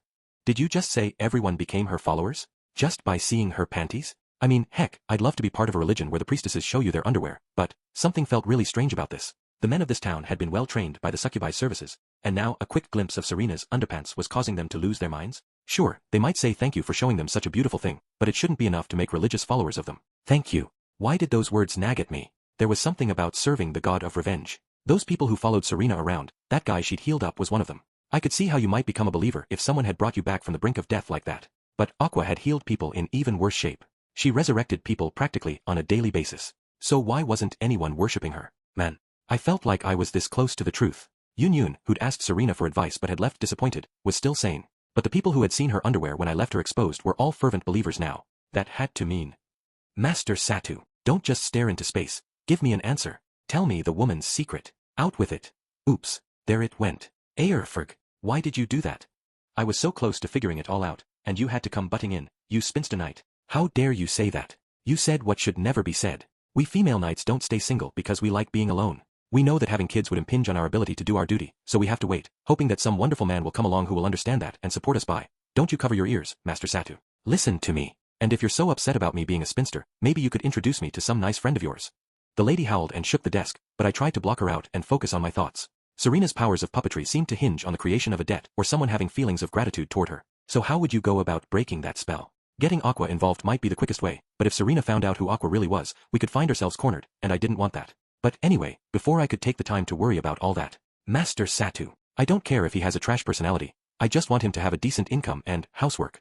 I want a husband who can do some chores around the house, and he has to say I love you to me at least once a day. Hey chief, slow down a minute. What? The lady knight, busy running her mouth about one weird thing or other, looked at me, annoyed for some reason. I've got a favor to ask. I want to send a letter as quickly as possible. Money's no object. I just need to get in touch with a friend of mine at the capital. 5. Okay, Master Satu, please take care. If you ever have any trouble, just let me know. Why yeah, sure. Pitch thanks. It was the day after I sent the letter. The chief of police, who'd had a complete attitude adjustment, snapped off a salute to me as refined as the one she'd given Darkness not long before. I guess she'd started to think of me as being as important as any noble. In any event, I got her to send the letter I jotted down to a couple of ladies I knew in the capital. I never imagined that you were so close not just to Lady Dustiness but even to the Sinfonia family, and to receive explicit orders in a handwritten note from Lady Claire herself. Not to be rude to you. I've never heard of her doing such a thing before. I had written to Claire and Lane, 2 women who served as Iris's bodyguards. The moment their responses arrived, all the sass vanished from the Lady Knight's attitude. Now she was rubbing her hands and smiling at me. When Mistress Lane came rushing in here clutching Lady Claire's letter and crying, I had no idea what could be going on. Ooh, Master Satu, you big womanizer. As if Lady Dustiness wasn't enough for you, you've even got Lady Claire and Mistress Lane wrapped around your little finger. Well, you've got it all wrong, but okay. What was she trying to say about me? This lady seemed to think I was intimate with Claire and Lane, too. In my letter, I simply said that I'd gotten my memory back and that I wanted to come thank them in person the second I had the chance. I added a postscript stating that at the moment I was in just a little bit of a pickle, and if they could give me their personal endorsement, that would be great. When the officer who was sent with the message had explained to them what was happening to me, apparently Claire and Lane both immediately agreed to be my guarantors. Hey, where are my 2 saviors anyway? I'd like to say hi to them. Lady Claire reports that starting today, she's going to be taking a vacation far away in a very well-hidden summer home, so even if you go to the capital, you absolutely won't see her. As for Mistress Lane, After instructing us to free you and signing her and Lady Claire's names as your guarantors, she immediately teleported away. Gosh, how frightened were they of me. Anyway, the knight showed me out of the police station. Every cop we passed stood perfectly straight and still, saluting us. The knight clasped her hands behind herself and smiled, tilting her head slightly. Master Satu, she said, I think we could manage to look the other way if a little trouble was to occur in this town. So please, investigate or harass that priest just as much as you wish. Why yeah, thanks. Was this town really safe? This knight or noble or whoever she was very easy to read. After everything you said about idolizing darkness, I guess I thought maybe you'd be a little more of a straight arrow. What the rest of us idolize and find extremely cool is that such a prominent noble, who must have her pick of the litter when it comes to handsome men, nonetheless persists in remaining single. It's extremely heartening to those of us who are still alone. That reminds me. Master Satu, I see now what an excellent person you are, with a strong reputation and, as I recall, even your own mansion. And you've accumulated enough wealth that it might well be called a fortune, yes. I guess. I'm 23, single, remarkably loyal, told that I look amazing naked, and Aloe Arena is my N. Okay, see ya. I really owe you. I promise I'll pay you back one day. I had a really bad feeling about this, so I hurried to get myself out of the police station. Outside, fresh from my extremely cordial send-off from the station, I found the light blinding. My eyes must have been used to the gloom of the detention area. There was someone standing there, but with my fuzzy vision, I couldn't tell who. Then I made out the bright blue hair shimmering in the morning light and a light blue feather cloak that gave off a pleasant vibe. It was Aqua, whom I hadn't seen in so long, standing there with her arms open wide and a sweet, welcoming smile on her face. She looked like she was greeting a long-lost friend who'd finally come back home. Kazuma, welcome home. You've done amazing work. I thought I'd told her to stay in the house. Why couldn't she listen to what a guy said even once? Alright, to be fair, I wasn't completely unhappy. She might not have known exactly what was going on, but even though she'd been warned it was dangerous for her to be outside, she'd still come to meet me upon my release. Feeling a bit better, I started to make my way toward Aqua. Now you've enjoyed the police station's hospitality even more times than I have, Kazuma. You can't call me an ex-con anymore. So how does it feel? You called the police on me the last time I tried to barricade myself inside the house. And then you called me an ex-con and gave me a real hard time. So how does it feel? How do you feel right now? What a bitch. Don't tell me you came all this way just to give me an earful. Anyway, screw you. Why do you think I've had so many run-ins with the law? I've only been arrested because I've been trying to do the right thing and keep my town safe. Getting hauled in for stupid little offenses like the ones you commit isn't even the same thing, you goddess of crime. Wow, how dare you make fun of me? You're going to get so much divine punishment, you dumbass. Why have you been to the police station so many times, then? Go on, tell me. If you're really so innocent, then tell me what's going on. Grr, I haven't seen her in forever, and I already want to slap her. If I could tell her what was going on, we wouldn't be having this problem. Then there was Serena. She'd been so infuriated that I wouldn't have put it past her to lie in wait to attack me the moment I got out of jail. But no matter what happened, even if I met the very worst fate imaginable, as long as Aqua was safe, she could get me out of it somehow with her resurrection magic. Anyway, that was a last resort. Serena seemed hostile to Aqua for some reason, maybe because they were both priests, and I wanted to get her back home as quickly as I could. I made a shooing motion and said, Fine, I'm sorry. I just don't like that priest, so I was giving her a hard time. There's no other special reason to speak of, so get back to the house and stay there. What did you do to Darkness and Megumin anyway? They were supposed to be keeping an eye on you. They're both prisoners of my ultimate technique, the 100 Hazes. It's this incredible performance, and once it starts, it goes on for a good half a day. Anyway, I'm sick of being shut up in the house. Unlike a certain professional NEET, I want to go outside every once in a while. It's no fair, Kazuma. You've been out all the time recently. Invite me to your sleepovers sometime. Aqua positioned herself beside me as she spoke. Apparently, this moron was eager to tag along with me even though she had no idea what I was doing. I privately resolved myself to have her show me this secret technique of hers some other time. Meanwhile, I was deciding what to do with her. Well, for starters, it might be nice to get some mental fresh air. The food at the police station wasn't exactly fine dining. Maybe Aqua and I could grab something to eat while I tried to talk her around. So we headed down the street, meaning to stop at a random restaurant. I was trying to think about what I would say to her when just ahead, I saw the absolute last crowd I wanted to run into right now. Of course, I was talking about, yo, if it isn't Kazuma Satu. You got out faster than I expected. Did ya know I've been waiting for you? And you've got a little friend with you, huh? Alright, let's settle this. I'm itching for a fight. Serena, her eyes bloodshot and her usual composure nowhere to be seen. And she had her followers with her. 6. Kazuma. What's going on here? Why are they all chasing us? I haven't done anything to deserve any chasing. I mean, nothing serious anyway. That means you did do something. When they get their sanity back, I want you to apologize to them. Damn it. She must have made all kinds of new followers while I was in jail. We're barreling through town, and nobody's even looking at us. Aqua and I were dashing down the streets, trying to get away. Heck, there must have been at least 10 other adventurers chasing us, but nobody on the streets even seemed to flinch at the commotion. Thankfully, Aqua's magic buffs were keeping us out of harm's way for now, but it seemed like only a matter of time before they cornered us. Come to think of it, I was so sure she was more the cerebral type. Instead, I pull a few little pranks on her, and she completely loses it. She's not even trying to be subtle anymore. At least the last time she'd attacked me, Serena had acted concerned that people might see her. Now that possibility didn't seem to worry her at all. Either the gloves were really off, or she had brainwashed just that many people in town. Aqua, running beside me with tears in her eyes, shouted, "Hey, I heard the complaint against you was sexual harassment. What the heck did you do to make such a sweet and loving priest so mad at you?" "I didn't do anything. Too bad. I just pulled some pranks on her, and then I used ice magic to shut her up in a house with no toilet, and then I spread some unflattering rumors about her, and then I called a whole crowd together and showed them her underwear for about an hour.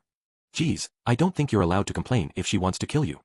Damn it. As we ran, I overturned the street-side displays of stores we passed in hopes of tripping up our pursuers. Shop owners shouted angrily behind me, but I didn't have time to apologize or pay everyone back. If Serena could rampage through town like this, it meant we probably had a lot of enemies already. There was no telling who had been puppet. So Aqua and I did the most obvious thing.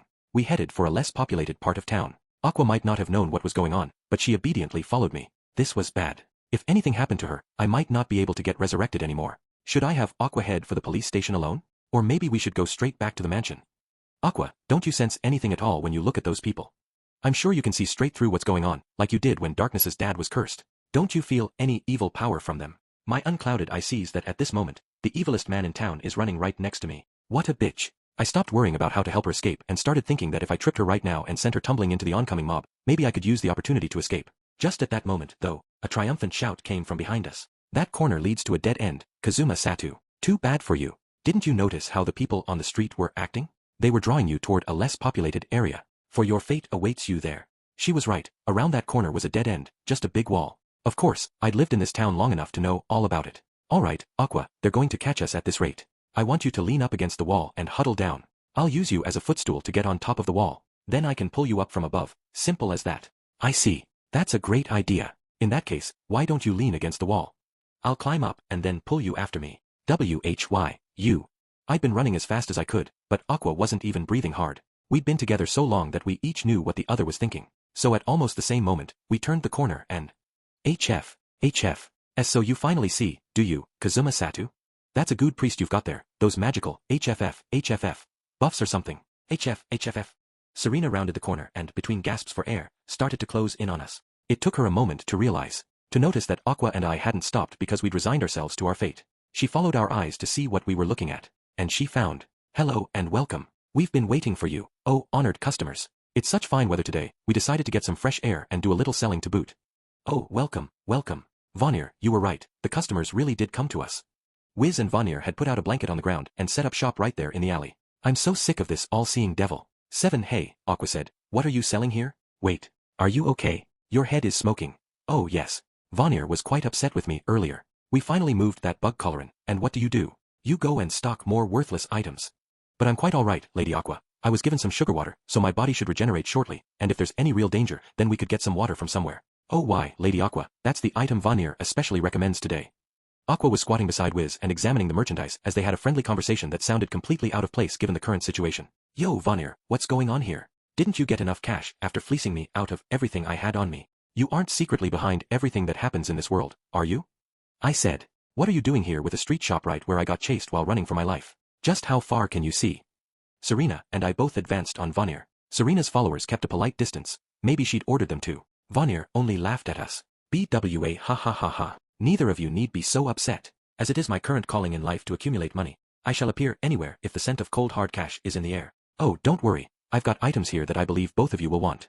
How about it? Won't you have a look?" Vonnier was one thing, but we couldn't start fighting right in front of Wiz. Serena and I glanced at each other, then decided to call a temporary truce. Actually, was now the time to break our deal and tell Wiz everything? With her, Vonnier, and even a full-fledged goddess on my side, I felt like I might be able to pull it off somehow. The trick was, as friendly as I was with Vonnier and Wiz, I wasn't sure whose side they would join. I didn't know anything about their relationship with Serena, just that they used to be colleagues. I did remember that when another general of the Demon King, a slime named Hans, had dared to harm a human, Wiz had flown off the handle. Apparently, Hans had broken some agreement she had with the Demon King's army. I didn't know how that would play out right now though. After all, Wiz was still a general of the Demon King, at least in name. If nothing else, I thought I could assume she wouldn't join Serena in attacking the town, but still. Listen up, and don't get any weird ideas, okay? Let's just play it nice and calm for now. Serena leaned over and whispered into my ear, as if she could read my mind. That was the scary thing about her. Unlike so many of the other generals I'd run into in the past, she could use her head. "Alright, you two, rather than having your little secret conversation, why not come over and take a look at my merchandise? I don't have to use my all-seeing power to know you're going to love what I've got for you." Serena and I looked at each other again. Vonnier sounded like a real sleaze. After a moment, he produced a piece of paper. We can start with this. Let's see. Shall not interfere. 'Cause no obstruction to. Ah, yes. It's a written oath from yours truly, stating that I shall by no means get in the way of anyone plotting anything in this town, no matter what. Almost before he had finished speaking, Serena snatched the paper out of his hand. Come to think of it, he'd said he would hold Serena's personal information confidential, since she was a customer, but he hadn't said he wouldn't interfere with her. Devils like Vanir were always going on about contracts and stuff. Damn, I should have grabbed it first. Tell you what, Vanir. I guarantee I can pay more for it than she can. Wanna sell it to me? Serena though, triumphantly said, now, early bird gets the worm, am I right? How much is it, Vanir? Give me a number. 730,000 Eris. 330 Eris cheaper than normal.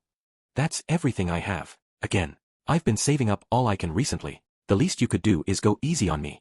Serena shouted, but it didn't stop her from flinging her purse at him. Always a pleasure. Wait. Hey, Serena, come to think of it, I loaned you some money, didn't I? Give it back. You said that if I tried to stop you all on my own, you would face me fair and square like a general should. If you'd face me one-on-one, that would be one thing, but if you're going to get a bunch of your lackeys to chase me around town, then I want my money back. Heh, though I guess then you won't have enough to buy that paper from Vanir. Why, you filthy. Damn it, fine. Hey, you. Serena called to one of her followers. The guy had been standing and staring vacantly. Now he shuffled over to her, still expressionless. Give me some money, she said, grabbing cash from him and then thrusting it at me. There, is this enough? Shoot. I should have known it wouldn't be so easy. No, wait. Huh? What am I doing here? Faye. Serena gave a click of her tongue. The moment she took his money, the adventurer regained his senses. Well, now. Ahem, might I have a moment? Serena said sweetly to the revived adventurer. That's so weird. I could swear I was. Oh yes, Miss Serena, what is it? Say, why are you holding up your skirt? HRK. Acting all embarrassed, Serena lifted her skirt to show him what was underneath. Sir, what do you think about this? The man virtually began to worship her when he saw what was under Serena's skirt. Thank you, thank you, thank you.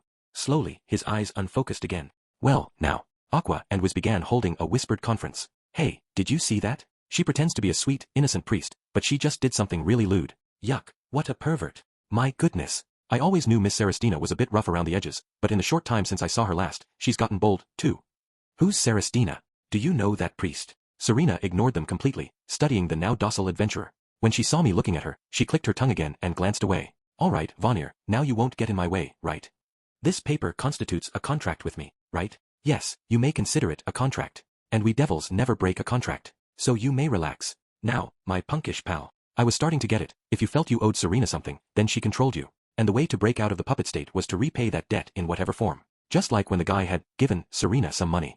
Then she'd shown him her panties because she'd seen how effective it was at gaining followers when I had her tied up. She wasn't wrong, it was a pretty efficient way to create puppets. Alright, punko. Next, I have something I think you'll find quite attractive. Huh? But then, when I tied Serena up, the guys who had already been puppet who saw her panties actually came back to their senses for a moment. How did that work? Hey, one who's taken advantage of his nights out recently to avail himself of a certain service, enjoying not only the two ladies at his mansion but practically every female here. Right, let's see what you've got for me. How about it, Vanir? What do you want me to buy? Just name it. The money's burning a hole in my pocket. Serena was looking at me like I was human garbage as I inspected what Vanir had brought for me. The heck is this? Collected in this case is our useless potion series, which our silly shopkeeper stocked some time ago. He was literally calling them useless. Take this, for example. The new formula Stat Up Potion. A magically reformulated, highly valuable stat-raising brew, more powerful than the original. And what are the side effects? The counterpart stat to whatever was raised decreases by the same amount. The counterpart stat? Give me an example. What happens if I drink that? Say your strength stat goes through the roof, but in exchange, your intelligence plummets. Ah, but maybe if you were a class that didn't need much intelligence, like a warrior, it might actually be helpful? The moment I showed any interest in the potion, Serena plucked it out of Vanir's hand. Just how much would your intelligence drop? It would be lower than the blue-haired priest friend of the boy there. I grabbed the potion and shoved it back at Vanir. How about this then, he said. Forbidden Potion Series 1. A potion that will make you attractive to magical monsters for the rest of your life, perfect for leveling up. A potion that will boost your magic sky high but kill off all the hair on your body. Another that will send your level off the charts, at the cost of losing all your magic. A potion that makes you attractive to the opposite sex but causes your body odor to smell like that of a goblin. And a special recommendation for the hardcore masochists among us who'd like to go through all that difficult training again, the level reset potion. These might as well be industrial waste. I don't need any of these. I interjected. That was when Vanir said, and finally, a potion that undoes puppetification. Wait, what? That was one hell of an item to just throw in at the last moment there. Ah, I see I've caught your interest. This potion cures the unique status ailment called puppet. There are no longer any monsters known to exist today that inflict this ailment, and presently only the occasional minor dark god makes any use of it. How dare you? Lady Regina is not a minor deity. I took the potion from Vanir, ignoring the enraged Serena. This is the only one you have? Vanir pointed at Wiz. Right there where Aqua was crouched down with her, there was a practical pile of potions. Damn, help was help, but I hated to play right into Vanir's hands like that. I suspected Serena felt the same way, even though we were enemies. She looked at the potions and growled. I thought we had a contract. You said you wouldn't interfere with me. BWA ha ha ha ha. Hear the declaration of the all-seeing devil. If the boy takes this potion, it will certainly not interfere with you. Indeed, a moment shall come when you will be profoundly grateful that he has it. Now, boy, the Forbidden Potion series and the anti-puppet potion I just gave you are on the house. Because this is where the real fun begins. I have over there a complete case of anti-puppet potions, yours for the special price of. But just as Vanir was cackling wildly and pointing to the box of potions, we heard, oh no, Lady Aqua, what are you doing? It's true we have no use for those potions, but Vanir spent all morning getting them together. You can't dip your finger in them. I know, but you're looking so pale. You need a little water. If the potions are useless anyway, then it won't matter. Here, I'll change them all into nice, clean water for you, and you can pour them over your head. Thank you, Lady Aqua, I really appreciate it. But this water has some of your holy power in it, and it sort of makes me tingle. Vanir, Serena, and I all went quiet. Vanir, who'd had us in the palm of his hand, was looking absolutely stupefied. Pfft. Oh, we knew it was no laughing matter, but Serena and I couldn't resist. 8 BWA ha ha ha ha, bwah ha ha ha ha ha. Even I myself, have been foolish. I should have finished you off sooner. Oh toilet goddess. I'd like to see you try, you masked moron. I don't know what you were trying to foist on Kazuma, but aren't you embarrassed that you couldn't even pull it off? And you call yourself the Great Devil? Did you make up that name? How's it feel to have all your goods go bad? Come on, tell me. Because I love it. Pfft, hehehe. Vanir Death Ray. Reflect. I pointed to the commotion and muttered to Serena. Hey, what do we do about those two? Don't ask me, I have no idea. Who is that priest anyway? She's going toe-to-toe with Vanir. Well, she's, a goddess. Serena sighed deeply, glancing at a slightly singed Wiz, who probably got in the way of an especially powerful attack or something, and then closing her eyes. Wiz is the only one who seems like she would have any chance of stopping them, and they practically fried her. I don't think either of us will be able to do anything. Sigh. This is getting ridiculous. I don't think any good can come of being involved with you. You keep too many freaks and weirdos around you. Not counting your friend who's holding her own against Vanir right now, it's all troublemakers in your circle, right? I couldn't really deny that. From my famously stuck-in-the-head friend, to all the people of Crimson Magic Village, including a certain artificially augmented little sister, she was right. The expression on my face must have said it all, because Serena looked a little taken aback, then grimaced. Anyway, forget it. I'm giving up on this town. I'll be honest, I underestimated you. I should have gone all out from the start. Then she sighed deeply. She looked glumly at Vanir and Aqua, who were still fighting. Well, I couldn't blame her. Who could? Seriously take on this gaggle of lunatics? You misguided goddess, you're going to pay me back for all the potions you just ruined. MWA ha ha ha ha. Oh devil who always thinks everything is going just the way he wants until the very, very last moment. I refuse to pay you back. If anything, you should pay me for turning your useless potions into delicious aqua water. Don't imitate the way I address people. That's my very identity. I can't stand it anymore. I'm going to take every last coin you have on you. Yeah, I couldn't blame her one bit. If it was going to work out for the best, though, that was fine by me. And it meant the revenge for Aqua thing was on hold for the time being. No. I didn't kick Serena because Aqua was feeling a little down. I didn't pick a fight with the general of the Demon King because Aqua suddenly seemed sad and lonely. That moron had nothing to do with it. I'd chosen to do it to clear the creeping guilt in my conscience. I had to repeat that to myself a few times, but I managed to tell Serena, so we're parting amicably, are we? Look, I'm telling the truth when I say I have zero interest in the Demon King, and he doesn't have to consider me a threat at all, okay? Gotta be honest, things in this town are so quiet that it's kind of hard to believe the Demon King and humanity really are at war for the fate of the world. Personally, I would be just as happy to stay out of it and not make any waves. Yeah, okay, great. I'll be sure to let the king know that you and this town aren't anything he has to worry about. I'll show myself out of here, too. Good enough for you. I let out a breath of relief. So that's the deal. You said you weren't that strong in terms of the Demon King's generals, but I have to say, I was pretty freaked out when I was facing you. Why would a general even worry about a small fry, weakest class guy like me? Make plans your own size. I was starting to let my mouth get ahead of my brain again as I reflected on how anxious I'd felt recently. Serena shrugged, still watching Vanir and Aqua. Hey, we've got problems of our own. Not that it matters now. Ugh, I don't like this. Everything might be tied up neatly for you, but I've got to go report to the king now. Serena didn't sound very happy as she observed the goddess/devil throw down with mounting exasperation. I had orders, get you to join us or kill you. Well, I'll talk my way out of it somehow. I've had my fill of you. I'll even forget that you exposed me in public. So I want you to forget everything, too. Aha, sure. So we're even now, right?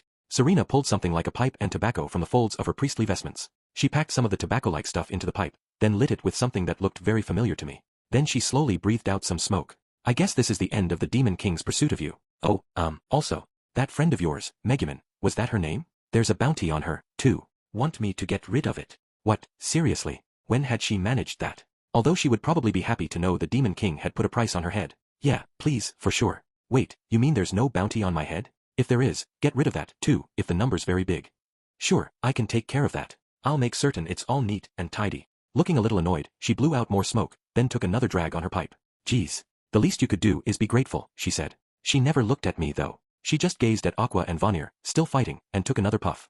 Yeah, I'm grateful all right. Seriously though, what were you planning in this town? It's just a bunch of amateurs who, huh? Why did I suddenly feel so weird? Finally, you said it. Serena still wouldn't look at me. Just, phew, another exhalation of smoke.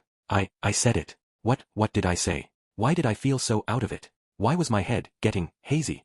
Oh, shit. Ha, you're something else, Serena said. I think you figured out how my power works by now, right? No one else ever got so close to putting all the pieces together. Shit. What a dirty trick. With Vanir and Aqua fighting, I'd gotten too caught up in the moment and let my guard down. You want to know what I was planning in a town full of novice adventurers? I'll answer all your questions, just be sure to thank me, okay? You asked, so I'll answer. But you owe me for it, alright? No.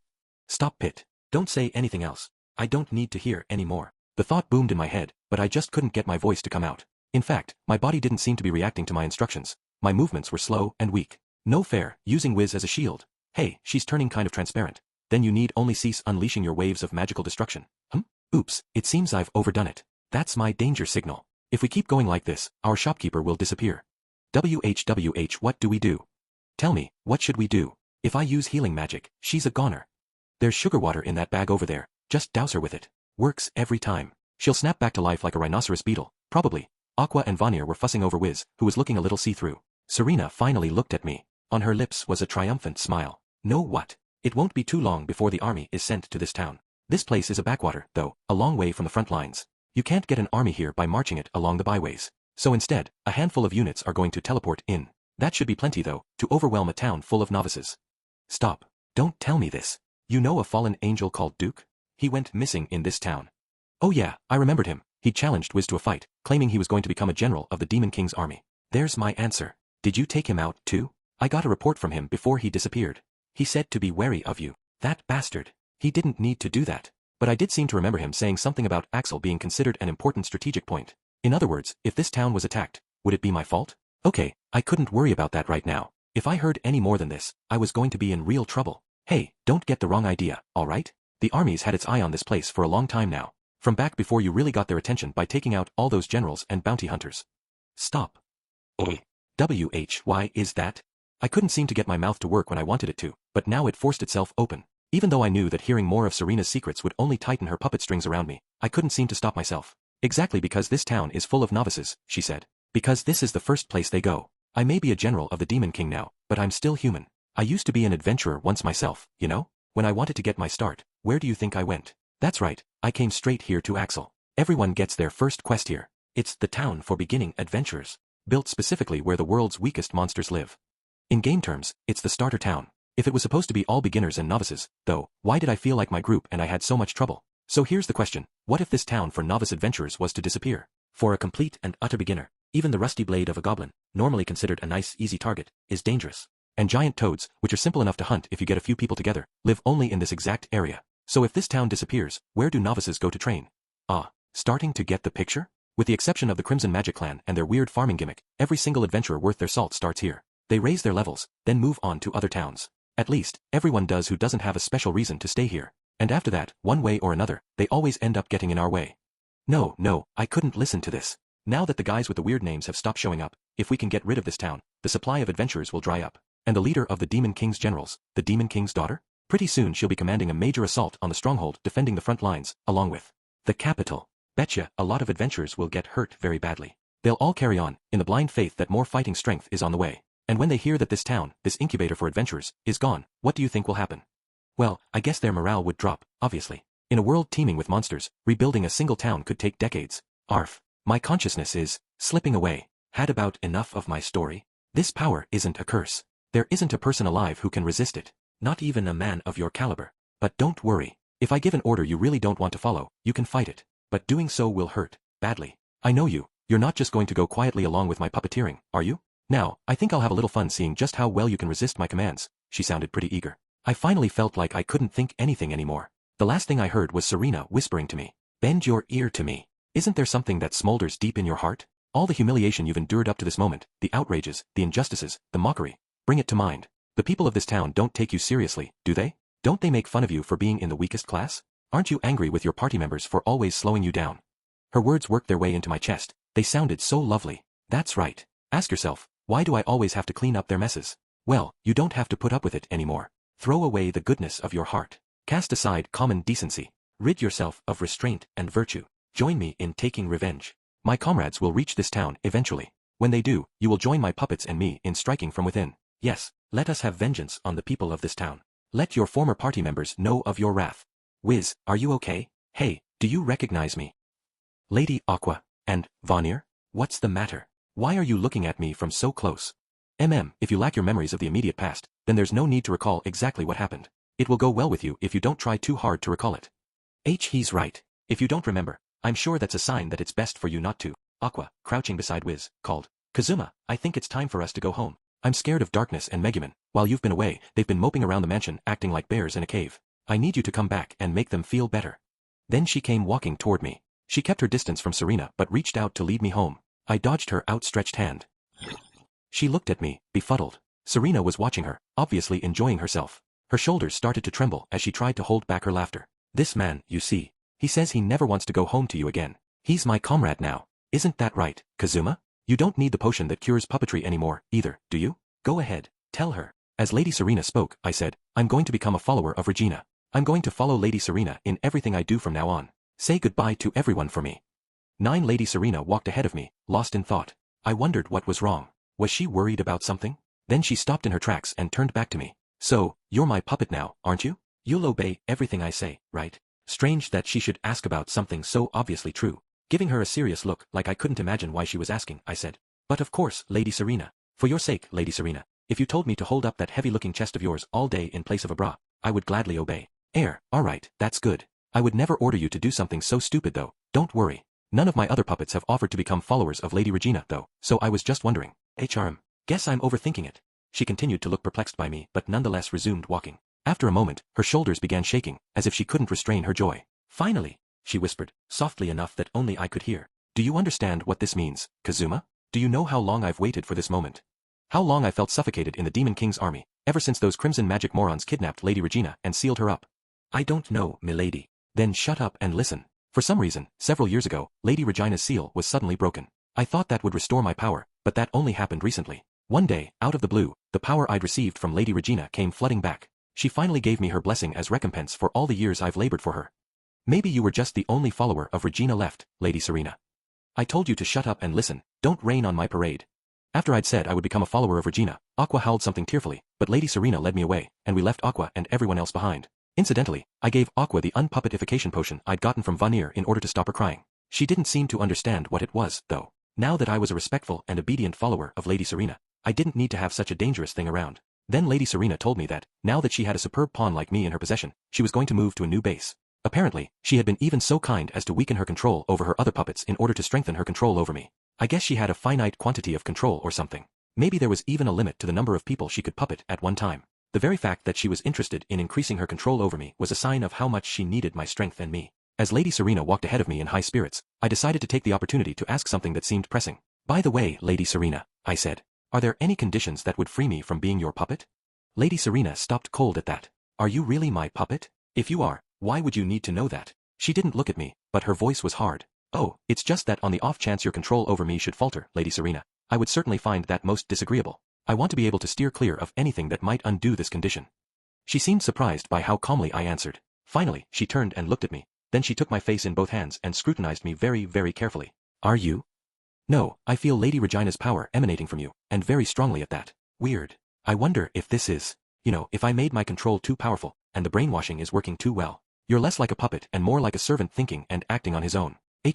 Well, never mind, that's perfect for me. You just keep at it." "Certainly, Lady Serena," I replied promptly, and she looked pleased. "Excellent. Then let me answer your question, and this will be something else you owe me for. The first thing is if you repay your debt to me. I think you knew that already. Next, is having a strong sense of faith.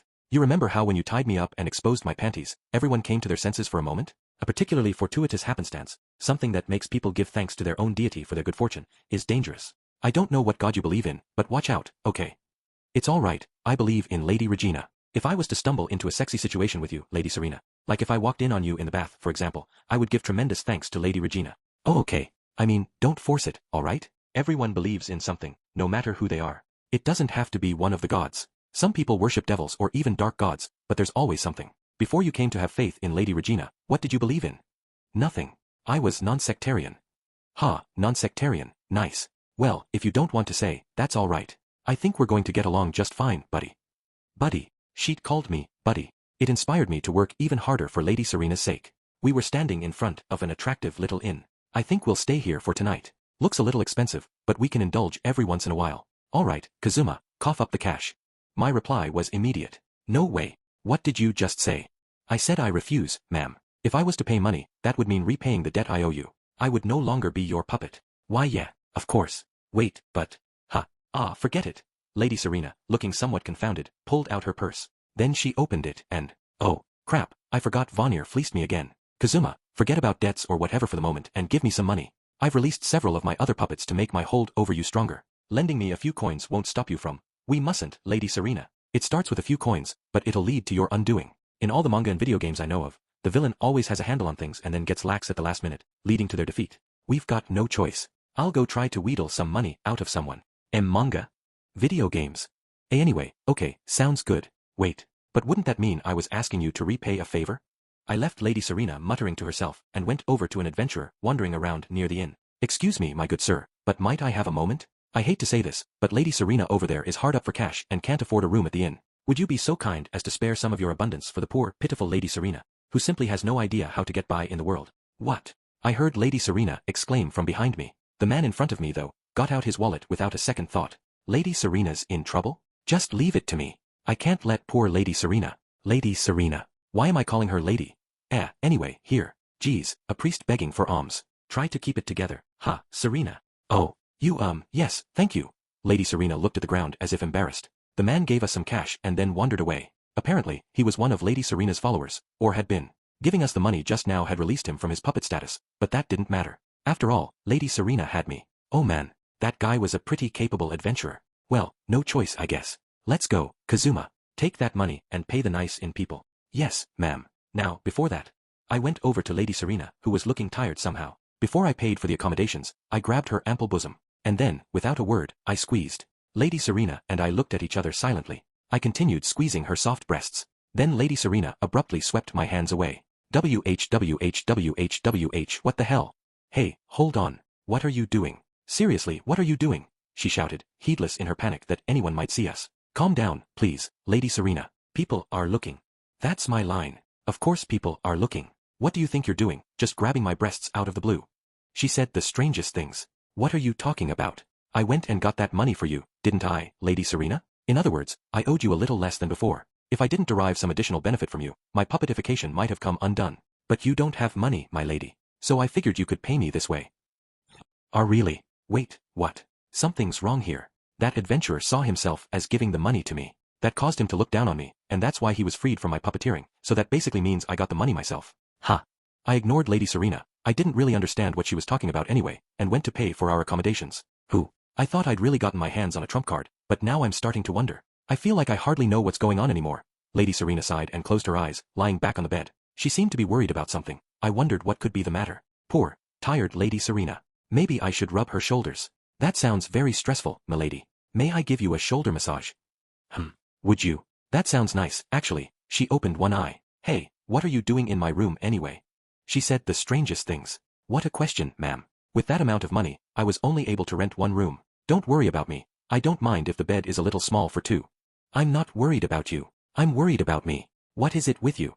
How can you act like us sleeping together is totally okay? I thought you would be more of a shrinking violet when it came to women. You commanded me, Lady Serena. You told me to abandon restraint, goodness of heart, decency, and virtue. I'm simply following your orders, milady, but it feels like I've been reborn somehow. Is that what this is about? She yelled, sitting up in bed and clutching her head. Then, sounding spent, she said, So, if I was to tell you to forget those orders, I'd be incurring an exceptional debt to you, huh? Lady Serena, you took the limiter off my heart, and it's brought indescribable fulfillment to my life. If you order me to control myself again, it would take a lot more than a little boob squeeze to make up for it. Ugh, Lady Serena groaned, sitting on the bed and holding her head in her hands. Hey, why do I have to provide you a place to sleep? You could at least get somewhere to stay on your own. My other puppets have always done that. I believe the situation is different with me. Unlike those other adventurers, I'm no longer able to go back to my home because of you, Lady Serena. That makes you responsible for me now. Grr! She exclaimed. Well, now that you've joined us, victory is practically ours. I'm going to work you like a dog from now on. Starting tomorrow, expect to earn your keep. She clenched her fist emphatically, but she sounded like she was talking as much to herself as she was to me. Chapter 3: A Goddess's Blessing for This Puppet. 1 month A, Day X. Lady Serena believes there's something wrong with my puppet state. For one thing, she seems displeased that I don't make even the slightest effort to do any work. She gets very angry and says she thought everything was going great but is now finding me weirdly resistant, and she currently considers me a nuisance. She's ordered me to keep a diary starting today, in hopes of better understanding what's going on in my mind. Reading someone's diary, though? I'll need to exact significant compensation for that. As such, I've decided that every night before we go to sleep, she has to press her boobs against my back while calling me Master Kazuma. Lady Serena looks depressed, like she's lost something very important. Supposedly, she's actually going to read this diary I'm writing every single day. In other words, I have an excuse to sexually harass her, depending on what I write. Ah, my full heart is bursting. Maybe I'll conclude each entry with a bit of erotic fiction. No time like the present. Month A, Day Y. Lady Serena ordered me to stop writing erotic fiction. But when I told her that such an outrageous demand would require a substantial compensation, she just muttered, "Damn it," and gave up. Lady Serena looks most beautiful when she's on the verge of tears. I think for tonight's erotic fiction, I might write something involving Lady Serena. Lady Serena says that there's definitely something weird about my puppet state. She says I certainly shouldn't be able to speak so fluently. Well anyway, on with the diary. I wonder what I should write. Even as I was writing, I felt something soft press against my back. Yes, Lady Serena was naked and rubbing her two massive mountains up against me. "Oh, Master Kazuma," she breathed. I can't hold it in anymore. Geez, fine. As Lady Serena looked at me pleadingly, I drew her close and, oops, stop that. Lady Serena, don't sneak a peek at someone's diary and then burst out shouting. That'll take some serious compensation, you know? Month A, Day Z.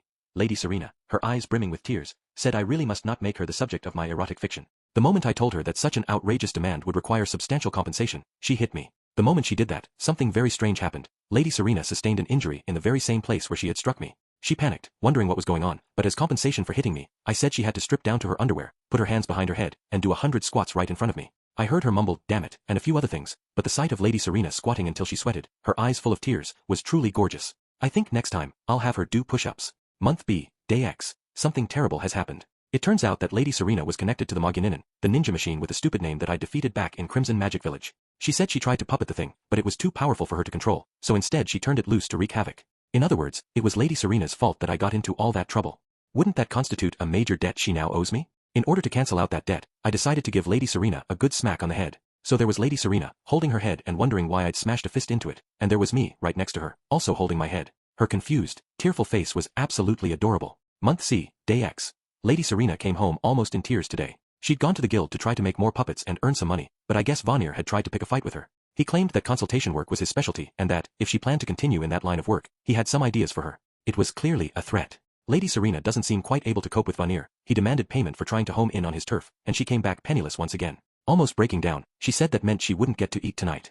My sukiyaki with a side of observing her absolute consternation was positively delicious. Month C, Day Y. I gather Megumin, Aqua, and Darkness are trying to figure out where I've gone. That reminded me that I once had wonderful party members who would worry about me when I went missing. I informed Lady Serena while she was working on a side hustle in our room. I told her that if she didn't want me to go home, she would have to start rewarding me more handsomely. She said she was running herself ragged trying to pay for our room and asked how I could make such a selfish request, and then she really did burst into tears. Having lost her consulting job at the Adventurers Guild, Lady Serena asked if we could move down to a lower tier of accommodation. Personally, I was accustomed to a luxurious life in a huge mansion, but before I could finish telling her that if she wanted me to compromise my lifestyle, I would demand substantial compensation, she was already back at work. I told Lady Serena that she was a very capable priest, so maybe she should get work as an adventurer. But she said her adventurer's card would reveal that she was a dark priest, and she wouldn't be able to take quests. That was part of the reason she'd never accepted a reward from the guild yet. What's more, it sounded like it was going to be a while before the Demon King's army got to this town, and she had to lay low here until then. Her other puppets and I would be agents on the inside when they arrived.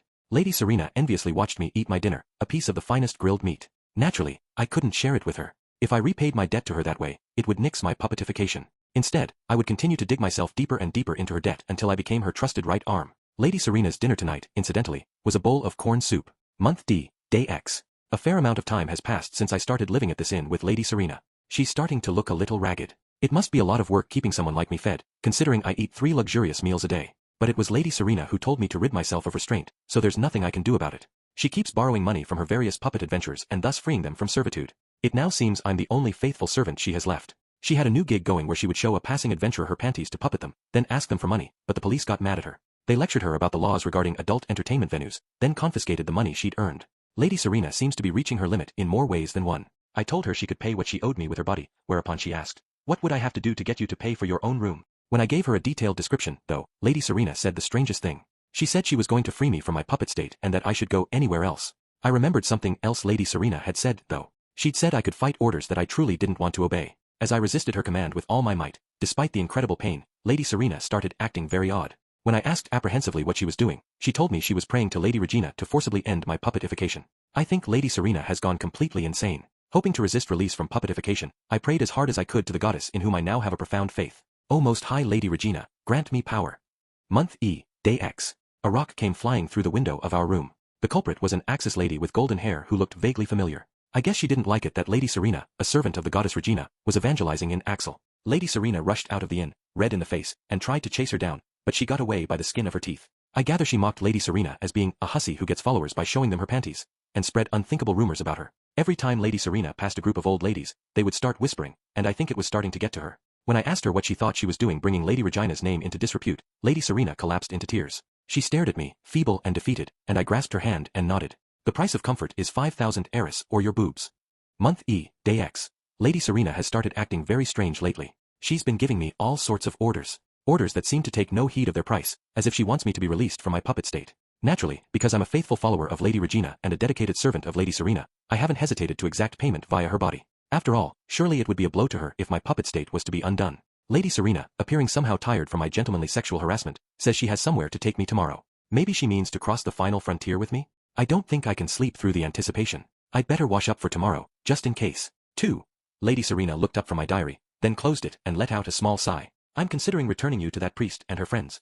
I refuse, I said immediately, and this time Lady Serena sighed more deeply. She looked very haggard compared to when we had first met. I, on the other hand, was looking very fit. Probably thanks to the fine dining I'd been doing recently. Lady Serena silently took my hand. In her other hand, she held a toothpick. And then, HNGH. Suddenly and violently, she stabbed my fingertip with it. Something red began bubbling out. Of course, Lady Serena's own finger began to bleed as well, the droplets dribbling onto the floor. Did you really not believe in anyone before? Are you really a follower of Lady Regina now? She demanded, her face pale. I couldn't believe she was asking me this. Surely, she couldn't have some kind of problem with my becoming a follower of Lady Regina. As I've told you, milady, I was non-sectarian. And I do believe in Lady Regina. Nobody in this world believes in nothing. Everyone follows a god, or a dark god, or a devil. Everyone in this land has their haven. But I'm not from this land. In the country I come from, it's not particularly unusual. Plenty of people don't belong to any specific church. Lady Serena looked startled. What, really? Really, milady? Well, maybe it's not quite fair to say we're completely non-sectarian. Near the end of the year, people have a big celebration for the birthday of the founder of one religion. Then at the end of the same month, bells are rung to mark the turning of the year in accordance with another religion. And once the new year starts, we do what a different religion called Shinto says and pray for a year of health and success. Does your country have something against priests? Gee, I didn't really know. Anyway, Lady Serena pressed her hands to her temples and let out a sigh. I'm at the end of my rope.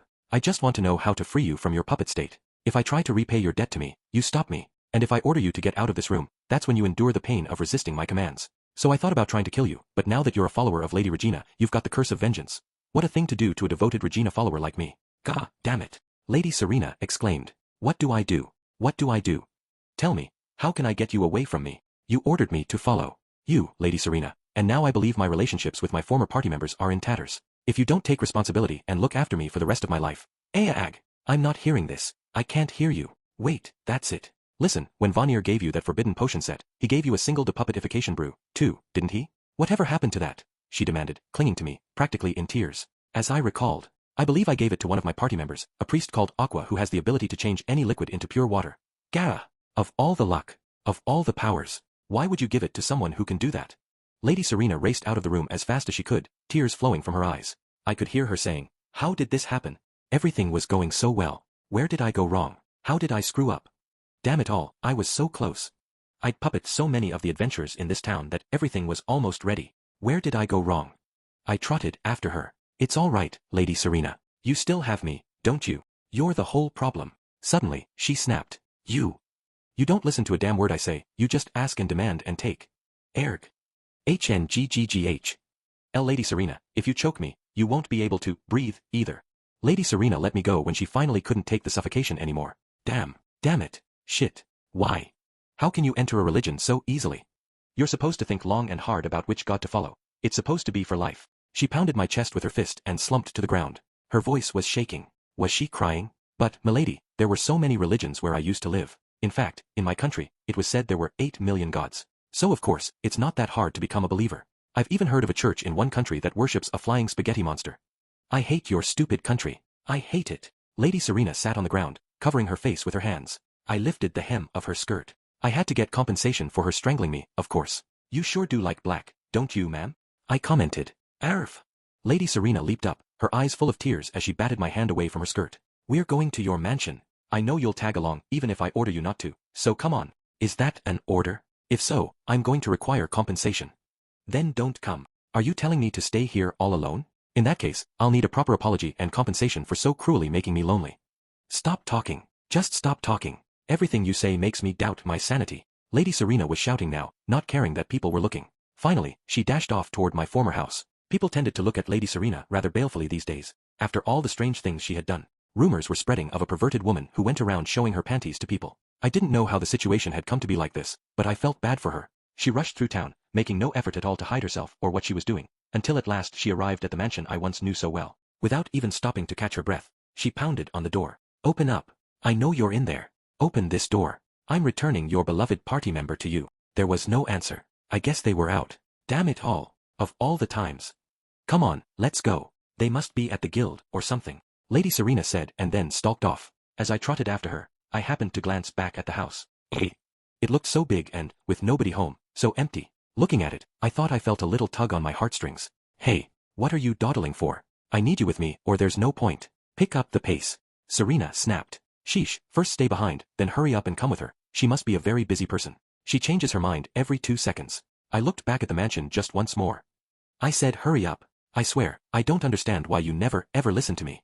Hold on, Lady Serena. Did you see a girl in the window of the mansion? It was only for an instant, but I thought I had seen a girl with golden hair peering out a second-floor window. I wished they had told me they were letting a girl like that stay at our house. I might have even thought about coming back. I don't know what you're talking about. A girl. Have you started seeing things that shouldn't be seen? Wait, is there a ghost in that mansion? Don't tell me Lady Regina's blessings have also given you basic priest abilities. Bah, forget it. We need to get going. Perplexed, I looked toward the house again. I didn't see any sign of the golden-haired girl I thought I had spotted. It was so weird. This was going to bother me. It went beyond the tugging at my heartstrings. It felt like someone who'd been with me a long time was sadly watching me leave. I took one last look toward the house, completely flummoxed, then went to catch up with Lady Serena. 3. Outside of town. At this time of day, I would suspect so. Lady Serena had rushed into the Adventurers Guild, and when she hadn't seen Aqua or the others anywhere, she'd been just about to rush right out again. That was when I'd offered my idea. What the hell would they be doing outside of town? What's out there? It's not so much what's out there. Our spellcaster has a daily routine. She probably got both of the others to go with her. She usually heads out around this time. Lady Serena looked absolutely defeated. Why didn't you tell me that sooner? She bellowed, not caring that everyone in the guild was looking at her. Maybe she was reaching her limit in more ways than one. There was something more important, though. Lady Serena, since we're here, I'd like to get something to eat, I said, settling myself at the closest table. Lady Serena glared at me resentfully. I'm not paying, damn it. I don't need you to be any further in my debt. Excuse me, I'll have everything on the menu from here to here, on her tab, please.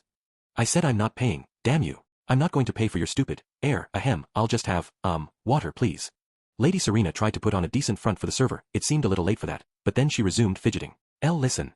I'll bet you know roughly where outside town your friends are, don't you? Tell me. I'm just going to go and look. You can sit here and eat. I refuse. I can't let you go alone, Lady Serena. Aside from an archwizard everyone regards as possibly crazy, my former party includes a priest whose powers might be greater even than your own, and a young woman who's nothing if not sturdy. I don't believe that pack of rabid dogs would listen to anything you had to say, milady, and if you ran into them out in the wild, I am certain there would be a fight. Lady Serena thought about that for a bit before she finally said, all right, once you're done eating all that stuff you ordered, I want you to come with me for a moment. Today, I'm finally going to give you a proper job to do. Then she looked at me and, for once, she smiled. Gosh, you certainly took your time, Lady Serena. I feel like I've been waiting for you forever. I'm not sure what you have in mind here. After you treated me to such a lovely meal, you're making me carry all this stuff. That's going to affect who owes whom, you know. Why you damnable. Lady Serena's head drooped as I sat on the ground, acting quite lazy. We were in the communal cemetery. When she told me we were coming here after my meal, I ate a bit of what I had left, then was considerate enough to come here by myself first. My servant's heart deeply wished to share some of my food. I'd ordered so much that I couldn't eat it all, with Lady Serena, who hadn't been eating well recently. So I told her that I was going to the bathroom, then left a quiet request with one of the guild employees and slipped out. How was your meal? Oh, it was tasty, all right. And it would have been even better if I hadn't had to wash dishes until this late hour because I don't have any damn money. Lady Serena shouted, almost crying. All right, I don't have time to be chatting with you. Come on, Kazuma, we're doing this. We're digging up all the bodies sleeping in the ground here. I'm going to puppet them and make them my soldiers. I'll take this area, you get that area over there. I'm very sorry, but I have a religious objection. To violating the dead. Religious objection. You believe in Lady Regina. Religious objection, my ass. If you're afraid to touch a dead body, then at least say so. Shut up and get started. Do what you're asked for once in your life, instead of trying to get your own way. I really must beg your indulgence. I couldn't conceivably dig up dead bodies. I fought against the horrendous pain of resisting her order until, finally, Lady Serena gave up, once again looking like she might cry. Damn it, fine. Just stand over there and don't move, she said. Then she took her shovel and started digging. With all that work Lady Serena had to do, it was quite late now. I wondered if Aqua and the others might not be home by this hour. In other words, even if she puppets some corpses to attack the girls, would they be back in town already? I was about to tell her that even if she dug up those bodies and took them under her control, we couldn't use them in town, but then I realized that to offer helpful advice would be to repay my debt to her. So instead I hardened my heart and simply watched Lady Serena dig, sweat pouring down her face. HF, there. The first body. Now I just need to get this thing under my control and make it dig up more graves. Marionette. Sorry, you don't have enough puppet points. Oh? Lady Serena looked at me in amazement. The corpse didn't budge. Hey, what are puppet points? What's going on here? After some mumbling to herself, she clapped her hands. Puppet points must be how much control I've poured into you. You just gave it a stupid name. Listen up, Kazuma. Don't fight me, okay? I'm going to negate just a little bit of your debt to me and get back some of my control. Remember, don't fight, alright? As much as I'd love to break my control over you completely, I know by now that you won't let me. Listen. I'm only going to weaken my control slightly so that I can take on another puppet. You won't resist, will you? Gosh, that's an awful lot of lead-in. Can I basically assume it's, like, comedians banter? No, it isn't. Now listen, I don't want you to resist, okay? Here goes. I told you not to fight me. You're supposed to be my puppet. It wouldn't kill you to do what I actually say every once in a while. I was desperately resisting allowing any of Lady Serena's power within me to be drawn out. She had me, she didn't need any other puppets. Lady Serena grabbed my stubborn self by the lapels and started choking me, her eyes full of tears. Hold on, Lady Serena. While you were busy washing dishes and digging up corpses, it's gotten to be fully dark. They must be home by now. Why didn't you say that sooner? Anyway, whose fault is it that I have to wash dishes and dig up dead bodies? Gah, damn it. She didn't even bother wiping off the tears that spilled down her cheeks, she just took off running for my mansion. Lady Serena looked absolutely exhausted. I'm not sure why, but a beautiful woman who looks completely spent can be pretty attractive in her own way. At that moment, Lady Serena was knocking weakly on the door of the mansion. She didn't even have the strength to call out anymore. Shortly after, we heard a voice from inside, though the door didn't open. Who's calling at this hour? If you're a traveling salesman, fine, I'll listen to you, but if this is some religious thing, then get lost. The voice belonged to Aqua. It had been so long since I'd heard her speak, but she sounded just as dumb as ever. Hey there, it's me. I came to give back that guy you all seem to like so much. There was a moment of silence when Aqua heard Lady Serena's voice. Then the door cracked open just the tiniest bit. Aqua was peering out from inside. Kazuma. Really? You really mean it? She was looking at me like she could hardly believe what she was seeing. There was a huge crash from inside, then the sound of rushing footsteps. Lady Serena leaned toward me and whispered into my ear, just keep your mouth shut, alright? It'll make things simple. If you behave when we get back to the inn, believe me, I'll compensate you very, very well. I don't want to wait until we get back. Give me my compensation now. Lady Serena groaned with a grimace but only for a moment, then she got herself together, crossed her arms, and stood proudly. The door finally opened all the way to reveal Megumin and Darkness standing behind Aqua, looking somewhat uneasy. The moment they saw me, they both lit up. And then, may I ask what that man is doing? Megumin said, her face grim. That man, of course, being. You can just ignore him for now. In fact, I've come to return him. That's right, I was, that man. And at the moment, I was sitting on the ground, industriously holding up Lady Serena's skirt and inspecting her panties at close range. Everyone except Lady Serena was watching me in astonishment. Megumin managed to avert her eyes from my underwear study, looking like the sight pained her, then she stepped forward, obviously angry. What in the world have you done to Kazuma? Even for this loser, such unabashed sexual harassment is out of character. I know how much he loves to harass women, but he always finds some way to pretend that he just stumbled into the situation or come up with another excuse. When he harasses me, he's always weirdly clever about it, so to see him like this. She trailed off there, but I was curious where she had been about to go. To see him like this. What? The way this loser always grows frightened the moment I try to get close to him is both one of his worst and one of his best qualities. I've known you were suspicious for some time, and now I want to know what you've done. I've been hearing the rumors about you and Kazuma around town. Now here you are, trying to return your little pet. You have to be plotting something. To see him in such a sorry state is what? Is what? Listen, the fact is, we don't need this Kazuma. If you're going to give him back to us, could you return him to normal first? It's not very nice to steal something from someone and then try to give it back after you've broken it. That was Aqua, putting her own spin on the conversation. There were a few things I would have liked to say about calling someone not needed or broken, but Lady Serena had ordered me not to talk, so I wouldn't. Anyway, I was too busy veritably worshipping her panties. Lady Serena held a hand out toward Aqua. Let's make a deal. I'll turn this guy back to normal, if you give me that potion you're holding. Do that, and I'll give him back to you, good as new. Aqua looked at the potion she had been clutching to her chest, and then, sorry, but no. This potion is the last thing Kazuma gave me before he lost his mind. I don't have to give it to you. Why do you want it anyway? What did that weird devil say to you? Tell me how you plan to use this thing. Creak. I heard Lady Serena's teeth grind together. She was probably really reaching her limit after all the trouble she'd gone through on my account. She looked at the ground and said softly, you'd best listen to what I say while I've still got control of myself, you understand? I wouldn't want you to underestimate me. I may not look like much, but... She never got to finish. This came from Kazuma, and it's precious to me. You can't have it. Fine, I understand. I guess the negotiations are over, then. You're finished. Lady Serena shouted, pointing at Aqua. Darkness was already stepping between them. Death. Lady Serena shouted, and the end of her finger glowed, and then... Ha! Lady Serena said stupidly as the light in her fingertip faded. Got you! Aqua and Darkness cried, then pounced on her. For Lady Serena was forced to the ground, where Darkness sat on her to pin her down. Darkness wasn't wearing her armor, but her toned body was more than enough to handle Lady Serena, who was just a priest. Damn it, my magic. But why? Lady Regina, give me power, cried Lady Serena, trying to squirm her way out from under Darkness. Darkness grabbed her by the neck and began making demands. All right, it's time for you to set this man free from his curse. What the? I can't breathe, either. While Darkness was distracted, Lady Serena pointed a finger at her from the ground. Death. She tried the spell again and again until Darkness clapped a hand over her mouth, but nothing happened. Now, what was I supposed to do in this situation? Should I help Lady Serena, or... Hey you guys, Aqua said, are we sure we want him back? I don't need this. Ugh, Darkness said. I guess maybe. I don't need this. Either. I wondered if this was supposed to refer to me. I was still peeking under Lady Serena's skirt while Darkness had her pinned. That's when I felt someone tug on my sleeve. Megumin stood there, looking oddly happy. Then she grasped the hem of her robe and began to raise it up bit by bit. Gosh, you all like black, don't you? I said, crouching on the floor and inspecting Megumin's panties, with which I was now confronted, at point-blank range. Megumin! Darkness exclaimed. Megumin, I never knew you had it in you. Aqua added. Megumin ignored them, placing a satisfied hand on my head as I looked at her underpants. If no one else has any need of him, then I shall take this man. She looked positively triumphant. Oh, Darkness said, suddenly concerned. I must say, this was a very odd situation. Darkness sat astride Lady Serena, who struggled to free herself, her mouth still covered. Megumin was patting my head, and I was continuing to observe her panties. But then, oh ho, I see your blessing from the minor goddess Regina has been cut in half. A deity's blessing is distributed among their followers. That has to mean Regina was such a minor goddess that you were her only believer. You had her power all to yourself until now, but since our Kazuma believes in her, too. Lady Serena was still gagged, but she managed to stare daggers at me. I guess, even though I was supposed to be her puppet, my becoming Lady Regina's follower had weakened Lady Serena's power significantly. Oops. But glaring at me wouldn't change anything. Aqua crouched down by Lady Serena and pried Darkness's hand off her mouth. Turn Kazuma back to normal right now, she said. Use that potion on him and he'll change back. Although I think you can expect him to put up quite the resistance.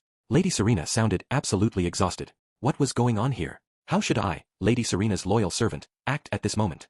Megumin had one of my hands in a vice grip and wasn't letting go. Her other hand was still patting my head. And me, I just crouched there, looking up Megumin's skirt. Hehe, it's been a while, Kazuma, Megumin said, both a little embarrassed and unmistakably pleased. My fervent wish was to help Lady Serena, but I found the devilish Megumin so tempting when she smiled like that. Lady Serena had unleashed all my most basic instincts, and I was totally unable to control myself. So I'm very, very sorry, Lady Serena, but please forgive me. Maybe you can explain this while you're at it, Darkness said. What were you even thinking? How was it amusing to turn our Kazuma into a remorseless pervert like this? I didn't know it was going to happen. I just tried to make him my puppet. I simply forced him to abandon all morals and inhibitions. I didn't realize how much he would change. Lady Serena bit her lip, clearly pained. I can't tell you how awful it's been. He always finds some reason to refuse to work, and the moment he gets the slightest opportunity, he sexually harasses me. He's leading a pathetic life of complete selfishness and indulgence. Gee, that actually doesn't sound that much different from usual for Kazuma, Aqua said. Well anyway, if we use this potion on him, he'll go back to normal, right? She started to come closer to me. Personally, I don't really mind him like this.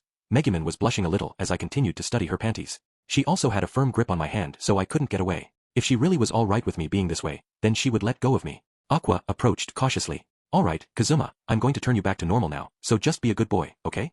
I want to stay like this, I said immediately, but Aqua kept gradually closing the distance between us. Now, that won't do. There you go, hold still, just like that. Hey, priest, stay sharp. I guarantee he's going to try something. Lady Serena snapped. Aqua, feeling she didn't need the warning, replied, why yeah, I get it. How long do you think I've known Kazuma? Megumin, hold on tight, don't let him get away. Okay, here we go. Steal. Oh. I looked away from Megumin's panties just long enough to stretch out my hand toward Aqua. With one single application of my skill, I popped the potion right out of her hands. And then, hi-ya. No. I threw it away as hard as I could. Aqua made a sliding catch an instant before the bottle hit the ground. I told you. I knew he would try something. Well, what was I supposed to do? He's worked you over enough, you should know how it goes. You never can guess what he's going to come up with. Megumin. Megumian. Aqua, almost in tears, was clinging to Megumin, clutching the potion close in hopes that I wouldn't be able to steal it again. Then Lady Serena, still pinned down by darkness, said, I order you, my puppet, Kazuma Satu, sit still and don't move.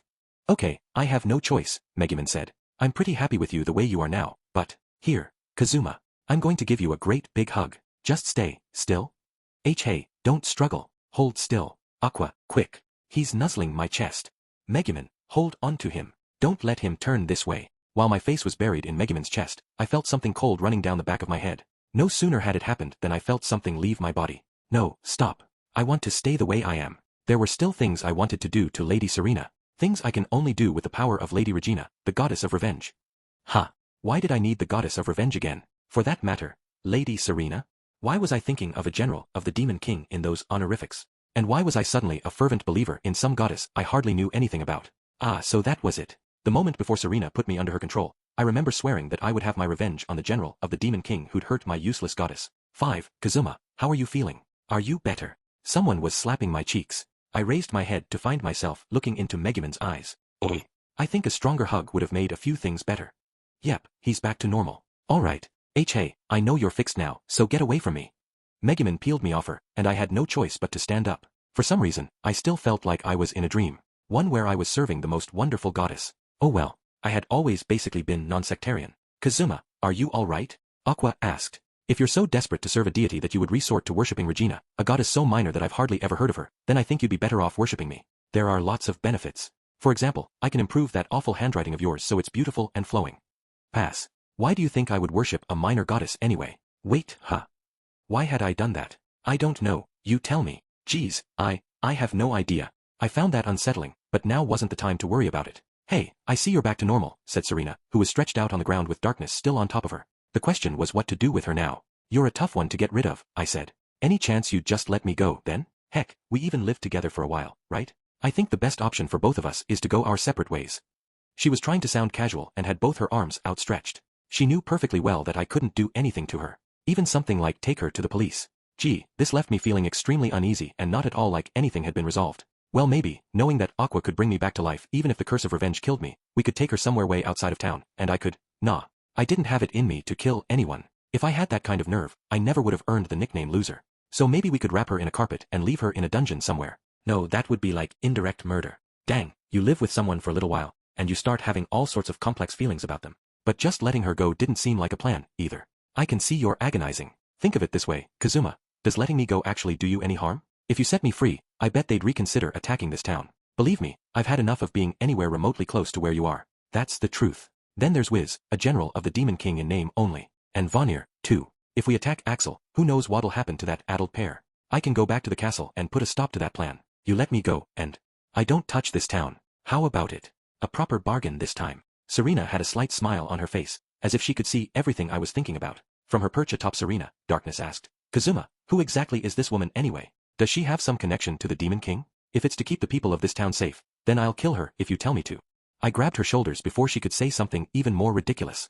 Darkness was a noble and the temporary governor of our town. She could also be surprisingly short-tempered, and I wouldn't put it past her to actually off Serena if she thought it would keep people safe. Still, what she said hardened my resolve. Hey, what's that? Why do you still have that?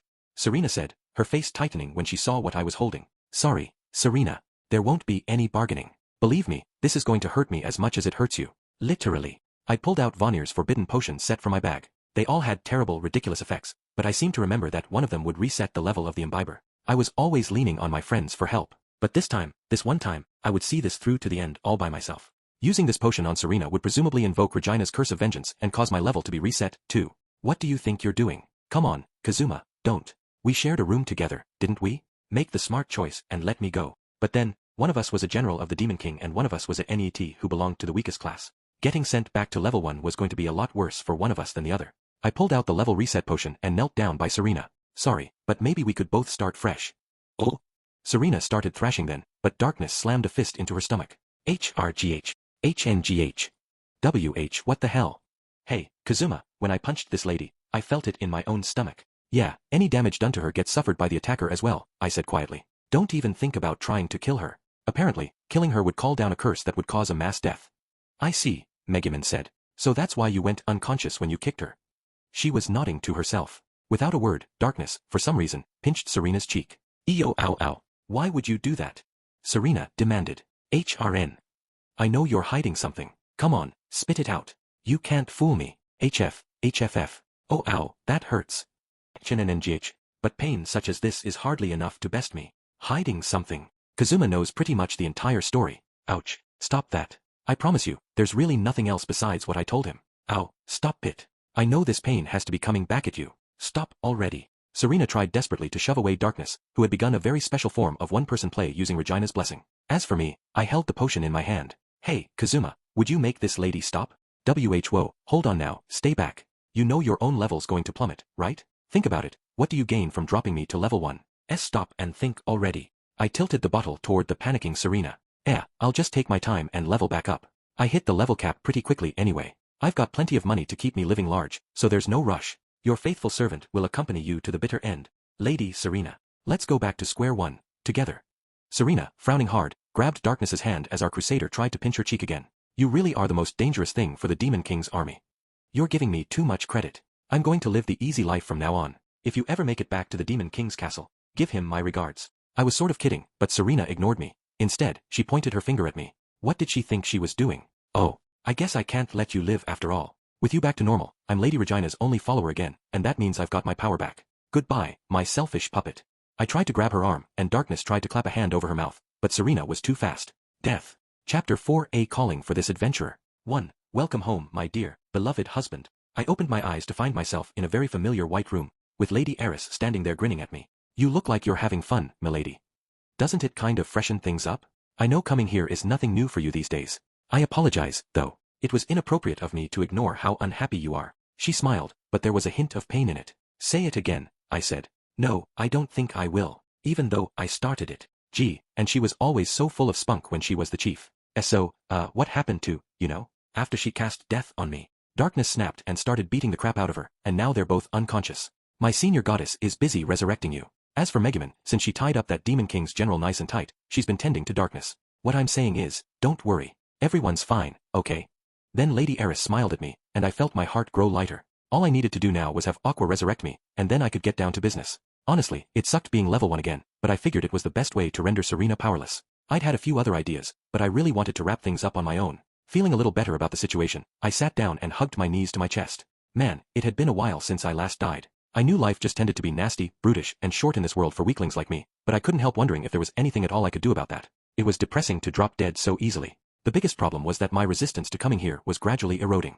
I wasn't sure I was comfortable being comfortable with the idea of dying. Eris didn't say anything, just smiled at me, looking into my eyes. The way she stood there with her hands clasped in front of her chest, she didn't really have to say anything, just her being there felt healing. Looking at her, I thought I could feel my attachment to the world weakening. I wanted to stay here forever. I had that feeling every time I came here. I always asked myself, how come I had to fight with the Demon King's generals or whatever? Why did I constantly have to mix it up with these powerful foes in some other world? Sure, I'd earned lots of money, but now I heard that the Demon King's daughter was going to attack the capital and that a squadron was going to be sent specifically to my town and everything. Ugh.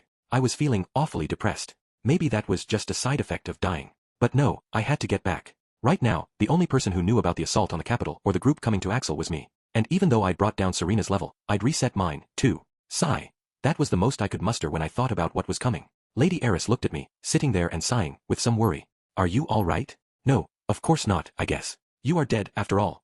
She squatted down so she was eye to eye with me, hugging her own knees to her chest, and gazed at me, concerned. I always knew you were sweet and kind, Chief. You sure you don't want to quit being a goddess, get married, and run off to some faraway alternate world with me? You know you're asking for some divine punishment, teasing a goddess like that when you're already dating Megumin, right? Oh yeah, Megumin. Lady Eris, you wouldn't just happen to secretly have a thing for me, and you're pretending to be friends with Megumin but burning with jealousy inside and throwing a wrench into the works every time we're about to cross the final frontier. Would you? Of course not, that's ridiculous. Hey no, what's that face you're making? You don't believe me. Why are we even having this discussion?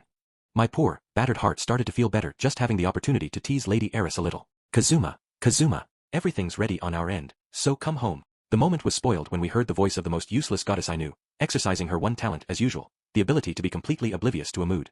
I put my hands over my ears and pretended not to hear her, wanting just a few more minutes here before I had to go back to that cruel world. Eris looked distressed by my attempts to avoid reality. I think my senior goddess is calling.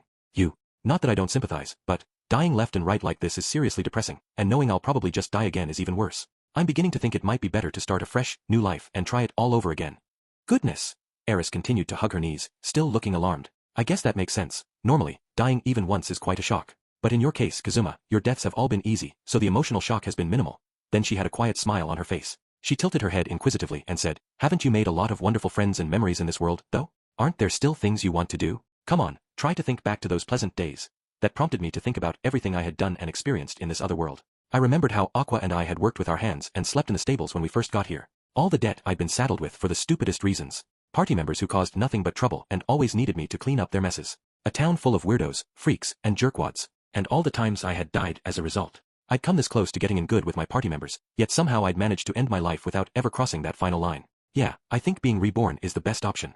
What? Maybe I could get her to send me back to Earth as a cat in some rich family's house. Then I could spend my whole life sleeping and doing whatever I wanted. Kazuma, hurry up. Come on. Aqua sounded so carefree. I tried. Oh god, how I tried. If I came back to life now, I figured I was just going to drop dead again before too long. I'm going to go live a new life now. I shouted into the void. You guys can take care of stuff in that world. Tell the girls to be happy. What? Eris exclaimed, first astonished but then finally silent. And then, you're being dumb again. I've had just about enough of this. Why is it I can set my watch by how often you say stupid things? Are you that eager to make my life difficult? Are you just stupid? That's it, isn't it? You're just stupid. That's why you went prancing off after that priestess, right? Huh. I exclaimed, the blood rushing to my head. You wanna see stupid? Look in the mirror. Why do you think I picked a fight with a general of the Demon King? Listen to me. I was conducting a secret battle with that priestess to keep our town safe, and it finally led to me getting brainwashed and dragged off. Hey, Megumin, what are you doing? Huh. Wait. Oh, do whatever you want, it's no skin off my nose. You can draw stupid stuff on my body or whatever you like. Until you all beg me to come back, weeping and crying, I'll never. Megumin, what are you doing? Seriously, what? Kazuma, if you don't come back quick. If you don't come back.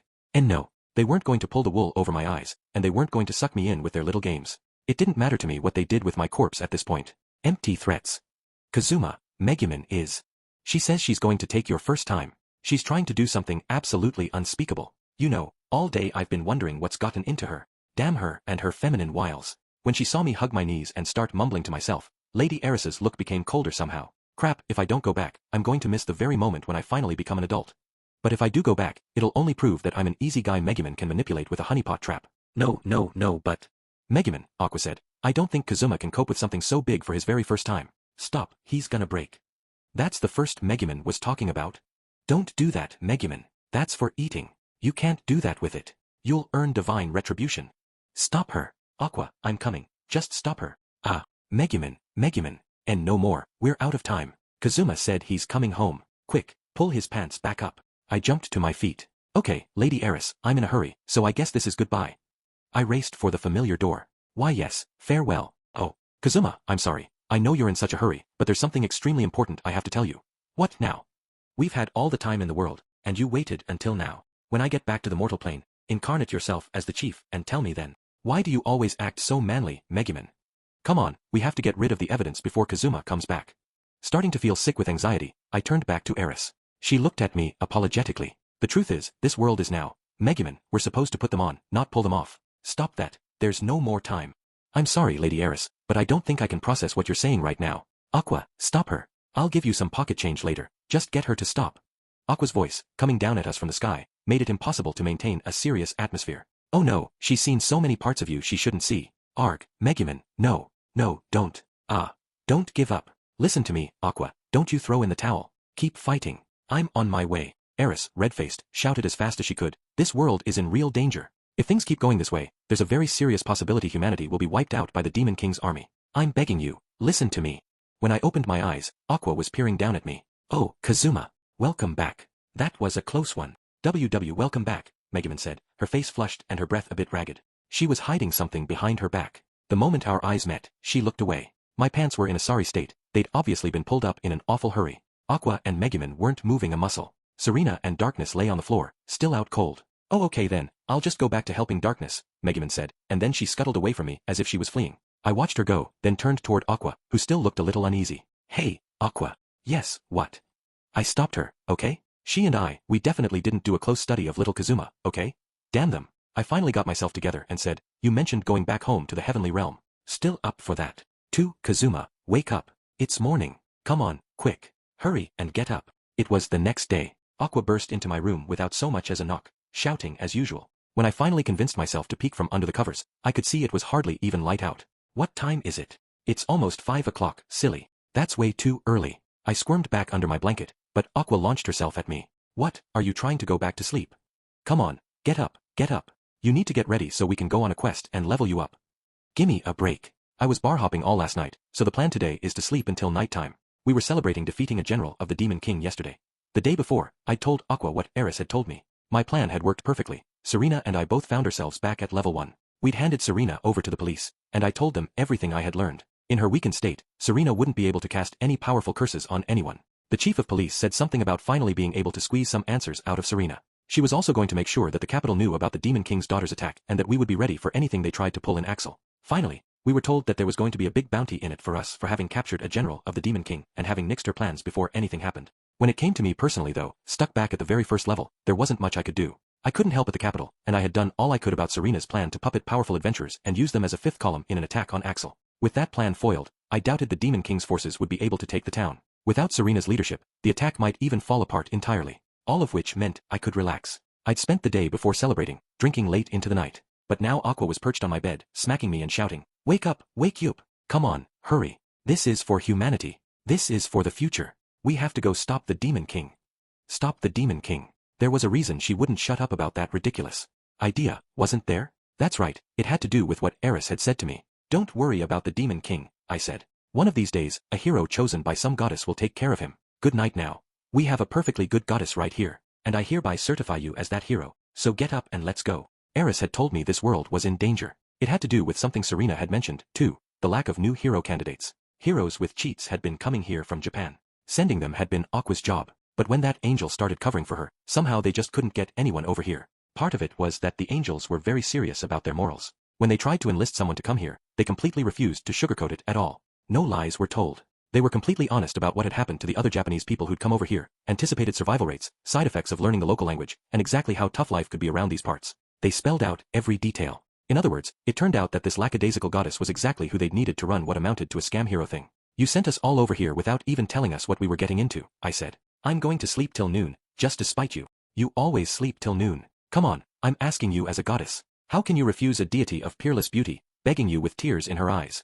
There were lots of bad guys in this world. Even if we defeated the Demon King, there would still be plenty of things to threaten humanity. Meanwhile, I guess the Heavenly Realm, having realized how good Aqua was at convincing people to come here, wanted her to hurry back. I dunno. You think Heaven really has that bad of a personnel shortage? We could just ship them a random goblin. At the absolute minimum, he'd do as good a job as you. I've got an idea. If you're going to keep making fun of me, then I'm going to use my voice imitation magic to imitate a certain weirdo devil, and I'll spend the whole day cackling right next to your pillow.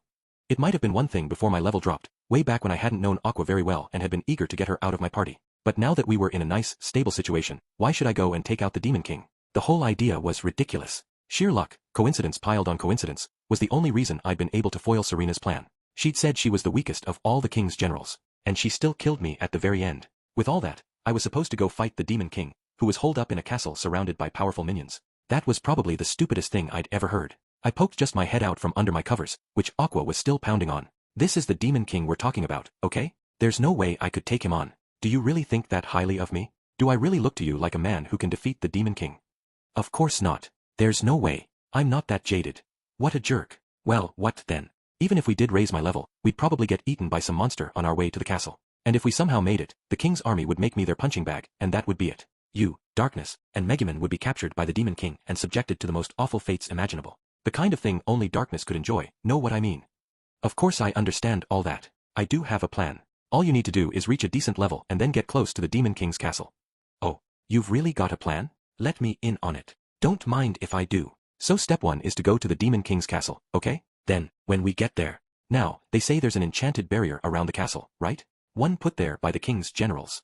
Was that how it worked? I hadn't paid much attention to the details because I didn't think it would ever matter to me. I didn't say anything, so Aqua went on. Yesterday, Kazuma, you rendered one of the generals powerless. A level 1 general can't possibly help maintain an enchantment like that, so now there are only, how many generals powering the barrier? There were supposed to be 8 generals of the Demon King, right? One of them, Beldia, was that Dullahan from back when we first got here. Then there were Vanir and Hans, Sylvia, Wolbach, and Serena, and we've dealt with all of them. That leaves 2 more, including Wiz, I guess. Exactly. There are just 2 more generals of the Demon King. With my incredible goddess powers, it should be child's play to bring down a barrier supported by only 2 people. All we need to do is take out the barrier, or at least open a hole big enough for someone to get through. Okay, assuming that works, what's your big plan for defeating the Demon King? Aqua, practically bursting with pride, said, once the barrier's down, the hard part is over. I'll just tell my sweet Axis followers and all the Crimson Magic people, not to mention some of the local bigwigs. With all the connections you've made, Kazuma, we should be able to get the word out to everyone. We tell them the barrier is down and the castle is just begging to be attacked. Man, talk about letting someone else do your dirty work. She wasn't entirely wrong. Without the protective barrier, the Demon King's army would be pinned down and forced to defend instead of attack. That would make the military situation a lot easier on us. And what if you can't bring down the barrier? Then we won't have any choice. That's where you'll come in with your newly increased level, Kazuma. Oh ho, do tell. You'll use your sense foe and ambush abilities to sneak into the Demon King's bedchamber and murder him in his sleep. Bullshit. Ignoring Aqua's pleas, I pulled the covers back over my head. 3 Darkness and Megumin were having lunch in the living room. Hey, Kazuma, could I have a moment? Aqua said, clasping her hands behind her back and looking very serious. She seemed like she was about to say something extremely important. Yeah, what? What's with the grim look? I asked as I continued to chow down on a pile of roast duck. Darkness and Megumin kept eating, but they did glance from me to Aqua and back. Aqua looked me square in the eye and said, please listen to me. I can't go on like this. Gee, that seemed sudden. I decided to hear her out though. Talking around a mouthful of duck, I said, can't go on like what? I mean this dissolute lifestyle. Can you really live with yourself like this? Waking up afternoon, just eating and sleeping, eating and sleeping. You've changed, Kazuma. You've changed. That really was sudden. Megumin and Darkness put down their forks. This man has always been like that, I believe, Megumin said. Yeah, more or less, Darkness agreed. And you've lived pretty much the same way, Aqua.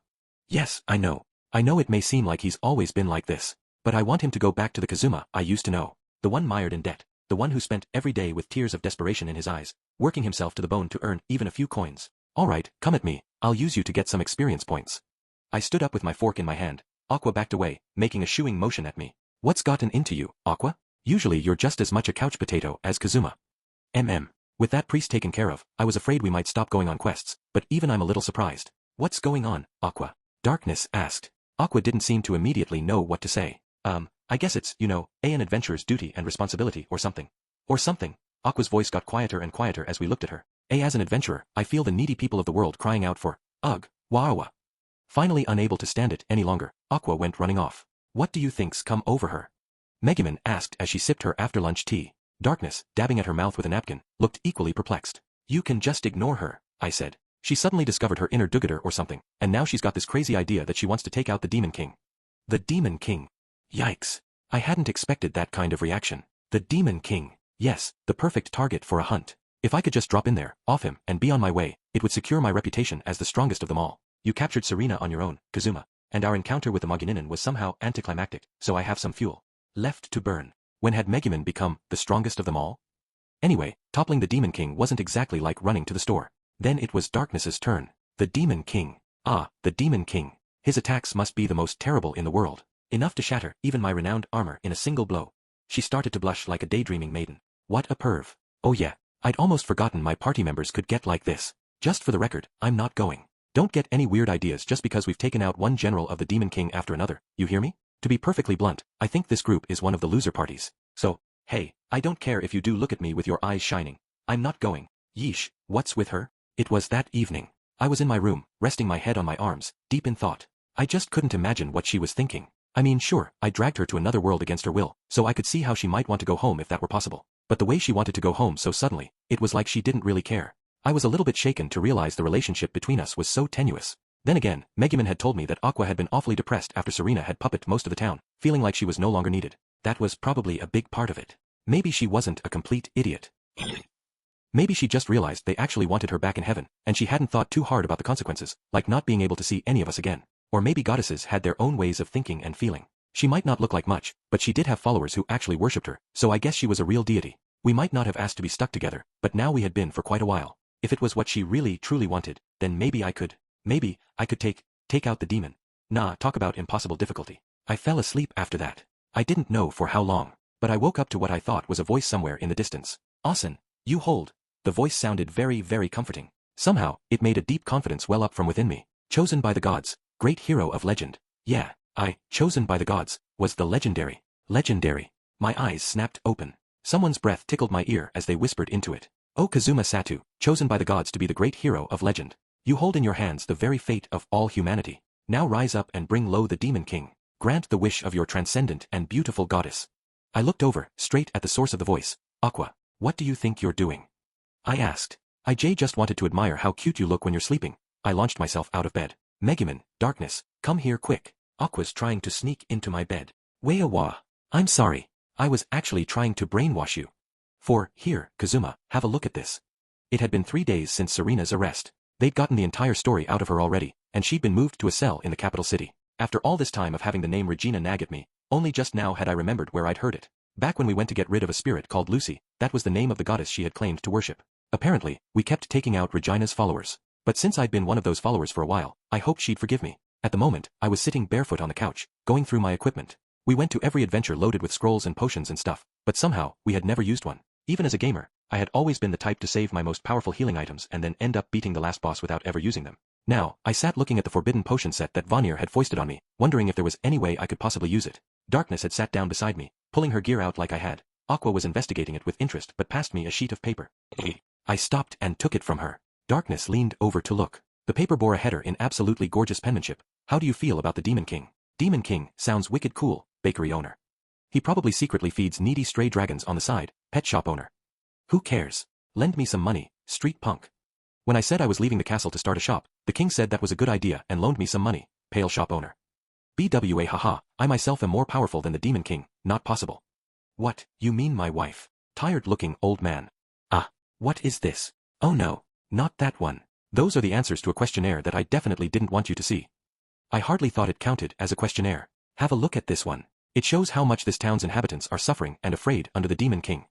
Aqua produced another piece of paper with a flourish, and I took it reluctantly. Our shop doesn't seem to get any customers. Not sure why, but it's probably the Demon King's fault, proprietor of Lewd Shop. I'm so afraid of the Demon King that I can't sleep at night, so I have to take naps during the day. That means I can't get a job. Hence, the fact that I have to sponge off my parents is the Demon King's fault, A.T. The Demon King's existence is preventing my deity from gaining any popularity at all, worshipper of an abandoned god. Terrifying, yes, terrifying, the Demon King is. I also find ice-cold Neroids terrifying, theater person. It's the Demon King's fault I can't get a girlfriend, middle-aged man.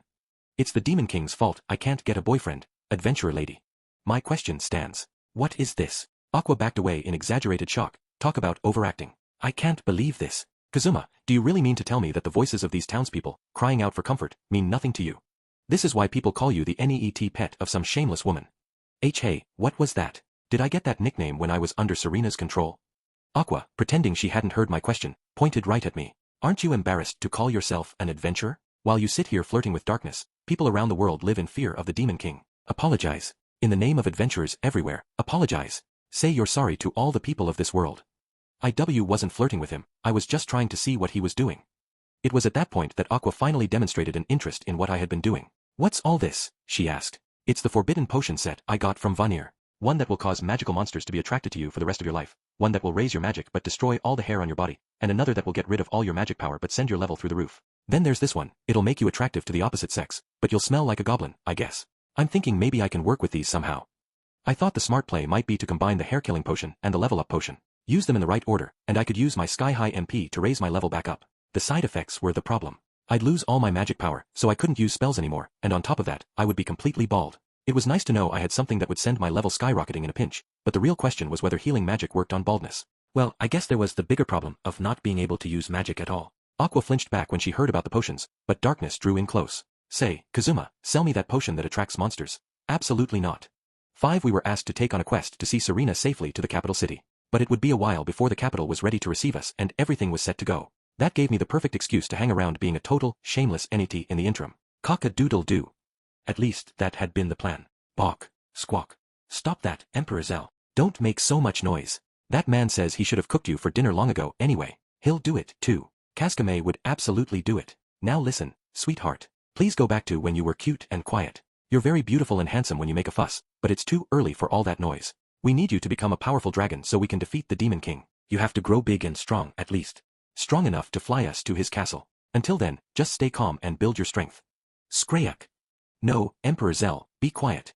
I jumped out of bed and flung open the window, shouting down at Aqua. You're the one making all the noise. Shut up already, it's too early for this.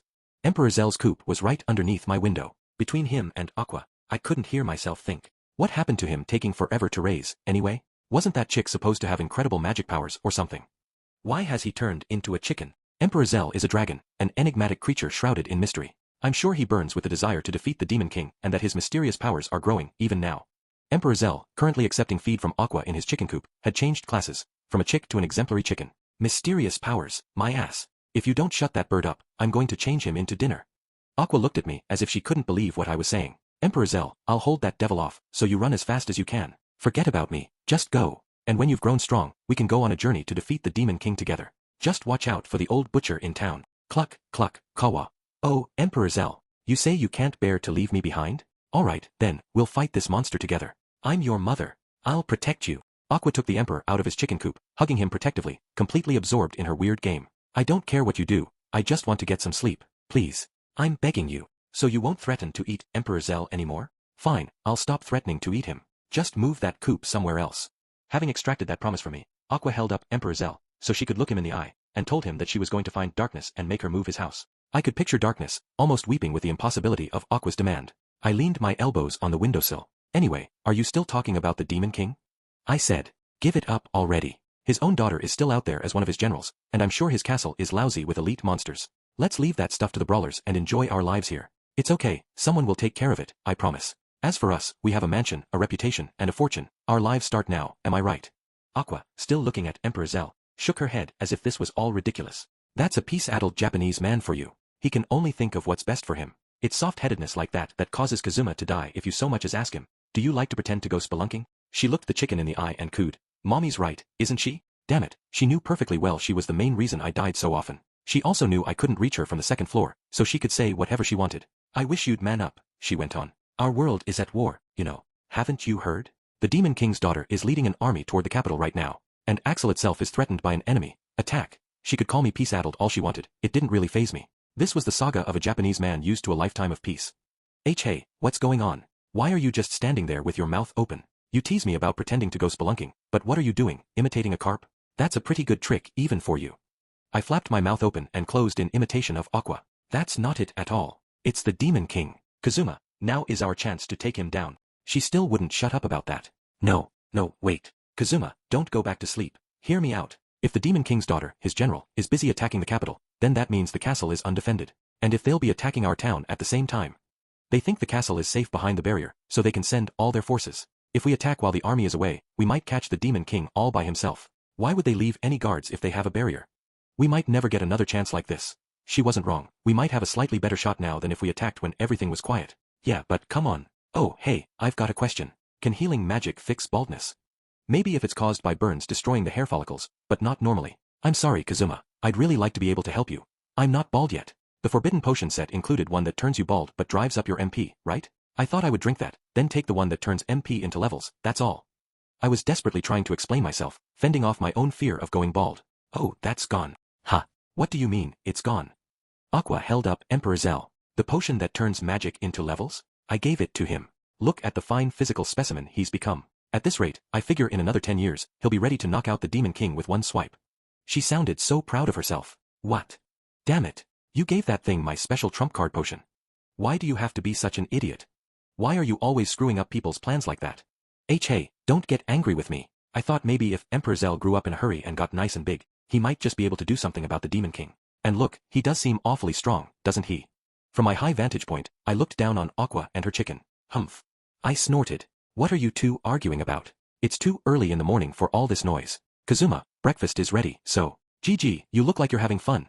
Darkness came to my room to call me for breakfast, sounding light-hearted as she saw me. Stop, Pit. If anything happens to this window, the mosquitoes will get in. If you break my window, I'm taking your room until it's fixed. Wind breath. No fair using magic. If you don't want your window broken, then you should cooperate with me a little and take out the Demon King.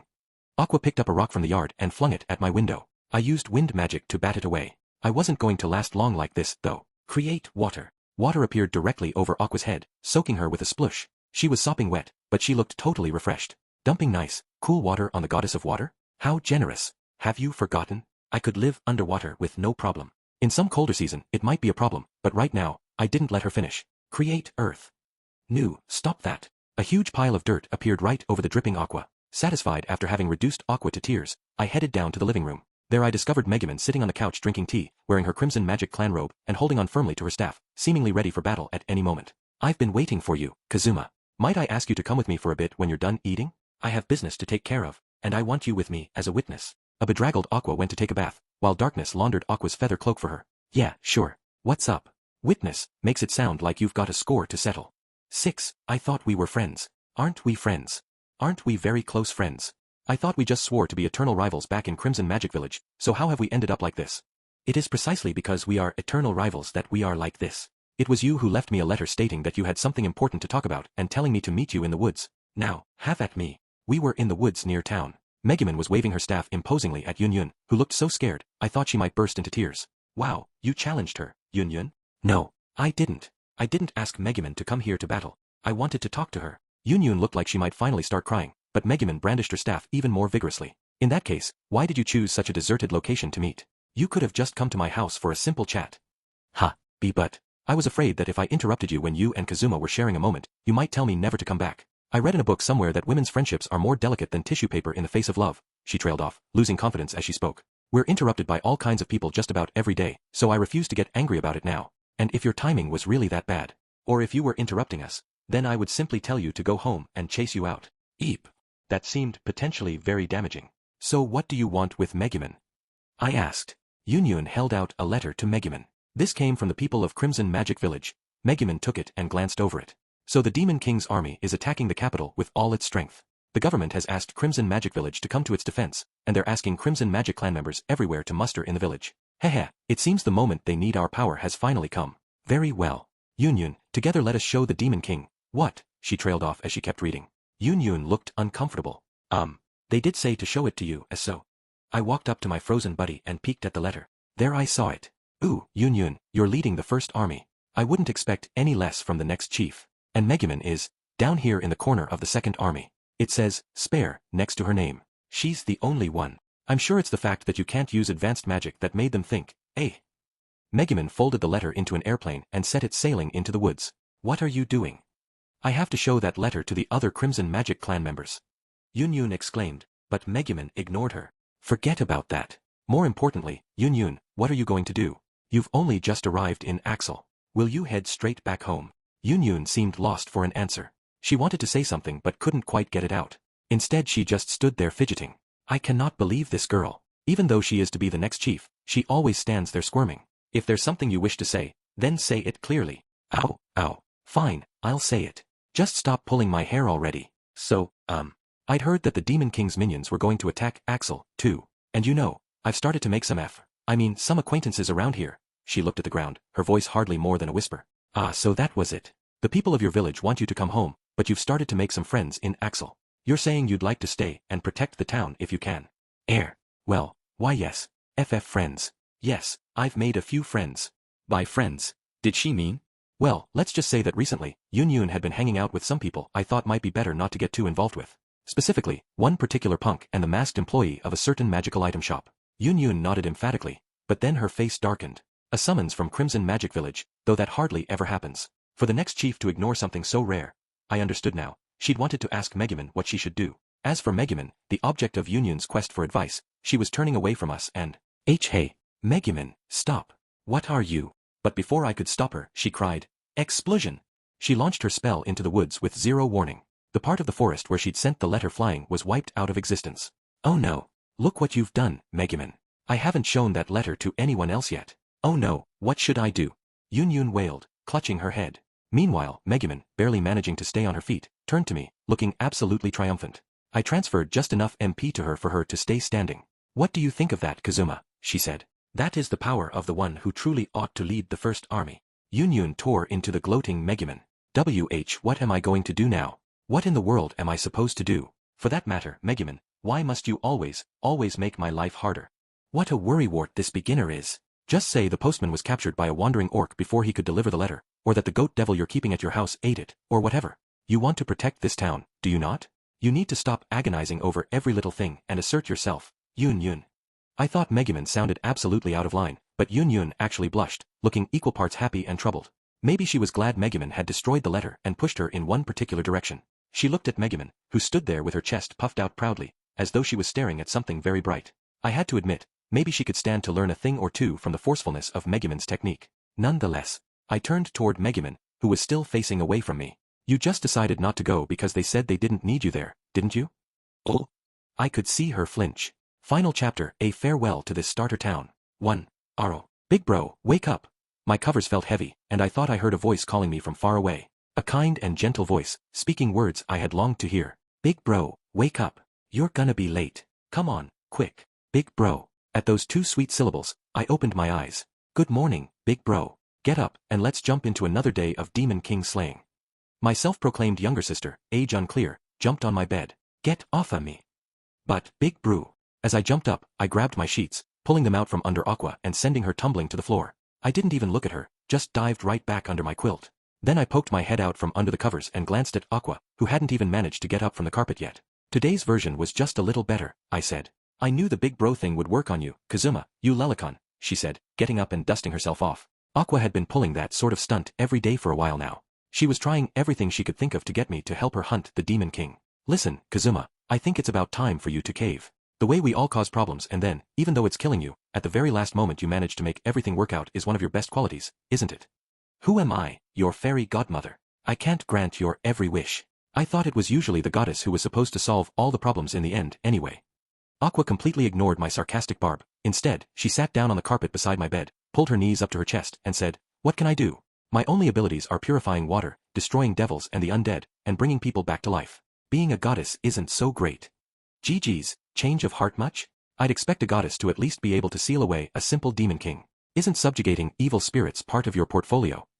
Aqua stared intently at a very specific part of the lower half of my body. Keeping that evil thing under control is about the most I can do right now. Hey, stop it. Stop it already, it's not my fault, that just happens in the morning. Anyway, I didn't get up, but I did look toward Aqua, trying to change the subject. If things are borderline right now, then if we take out one more of the Demon King's generals, you ought to be able to bring down that barrier for sure, right? So how about we wait until then? The Demon King had one more general we didn't know anything about. The last of the generals is supposed to be the Demon King's own daughter, right? I went on. I don't know how strong she is, but I don't even think someone like that could get away with attacking the capital without even a scratch. And there are plenty of those cheaters hanging out in the capital, too. Above all, my little sister, the most powerful little sister in the world, lives there. Maybe she'll turn the tables on the Demon King's daughter, then get a bunch of the most powerful people in the country to go with her as bodyguards while she takes down that barrier. If our nation's most powerful inhabitants can't manage it, we can worry about it then. Now, that really was asking other people to do the dirty work for us, but it was all I could handle. This wasn't like the rest of my time here, when I had lucked into pretty much everything that had happened. We weren't heroes, and we weren't chosen ones. In fact, we were less competent than your average adventuring party. It was kind of incredible that we hadn't all been wiped out yet. One more general of the Demon King, Aqua mumbled to herself, still holding her knees. Ha! Hey, what are you? That's it. One more general of the Demon King. If we can take down one more of his generals, I will be able to break that barrier. And then someone else really might take care of the king himself for us. That's it. That's perfect. She jumped to her feet, babbling. She couldn't mean. I'm going out for a few minutes. Hey, hold on. Wait just a second. Before I could stop her though, Aqua raced out of my room. I chased after her. God, it was too early in the morning for a run like this, and finally reached my destination. I hated to admit it, but she was faster than I was. Her stats were just so much higher. Where's Wiz? Don't try to hide her. Get her out here. Oh, unlistening fool. I told you that my slacking shopkeeper is out. I, too, am searching for that oafish owner, lest she purchase some pointless stock while I can't keep an eye on her. Hey, you had best cease trying to pull the mask off my face. I knew it. I could hear the commotion from inside Wiz's store. I guess Wiz herself was out, though. I came in to find Aqua with her hands on Vanir's mask, trying to pry it off. He was fighting hard, but he managed to look at me. HRRRGGH, welcome to our store. Oh, owner of this mad dog goddess, bring her to heel. Don't try to make me her owner, you'll only cause headaches for me. So whizzes out. Come on, stop that, he can't even talk that way. At that, Aqua reluctantly let go of the mask. Okay, you weird devil, she said. If your powers aren't just a big con, then use your all-seeing eye to tell me where Wiz is right now. Humph, ridiculous. You gods claim to be all-knowing and all-powerful, yet you're never any help. Don't you dare compare the falsehoods you spread with my power. In any event, as I believe I've said, extremely powerful people are difficult for me to see. That pitiful proprietor might lack business sense, but power she has. Vanir straightened his collar as he spoke. You talk big, but what you're really saying is you don't know. You never come through when it counts. I hate to have to say this, but maybe that makes you even lower than me on the totem pole. Very well, Vanir said after an awkward second. It's been a while since I've demonstrated my true ability. We had best step outside. For today, I shall settle things with this despicable deity. These two really hated each other. That was when I sensed someone behind me in the doorway. I turned and saw. Oh, Kazuma, Lady Aqua, welcome. What perfect timing. I just got something very interesting in stock. It was Wiz, smiling broadly. She showed us a bag that the penguin behind her was holding. Vanir froze when he saw it. Aqua, immediately interested, trotted over and looked in the penguin's bag. I ignored the penguin, which had frozen like a deer in headlights, and spoke instead for Vanir, who was equally immobilized. So what did you buy? I'm so glad you asked. Wiz produced the contents of the bag with a flourish, revealing. A paper ghost doll? What? No, this is a powerful magical item that can control the weather. Hang this from the eaves of your house, and you can force the weather to be perfect. Weather control magic usually requires lengthy rituals and rare catalysts. This takes out all the hassle. The only thing you have to do is hang it up. How about it? Isn't it great? It's great, isn't it? It sure was. It seemed great anyway. So what's the catch? Does it stop rain from falling for 10 years when you use it? Or eat up a ton of magic?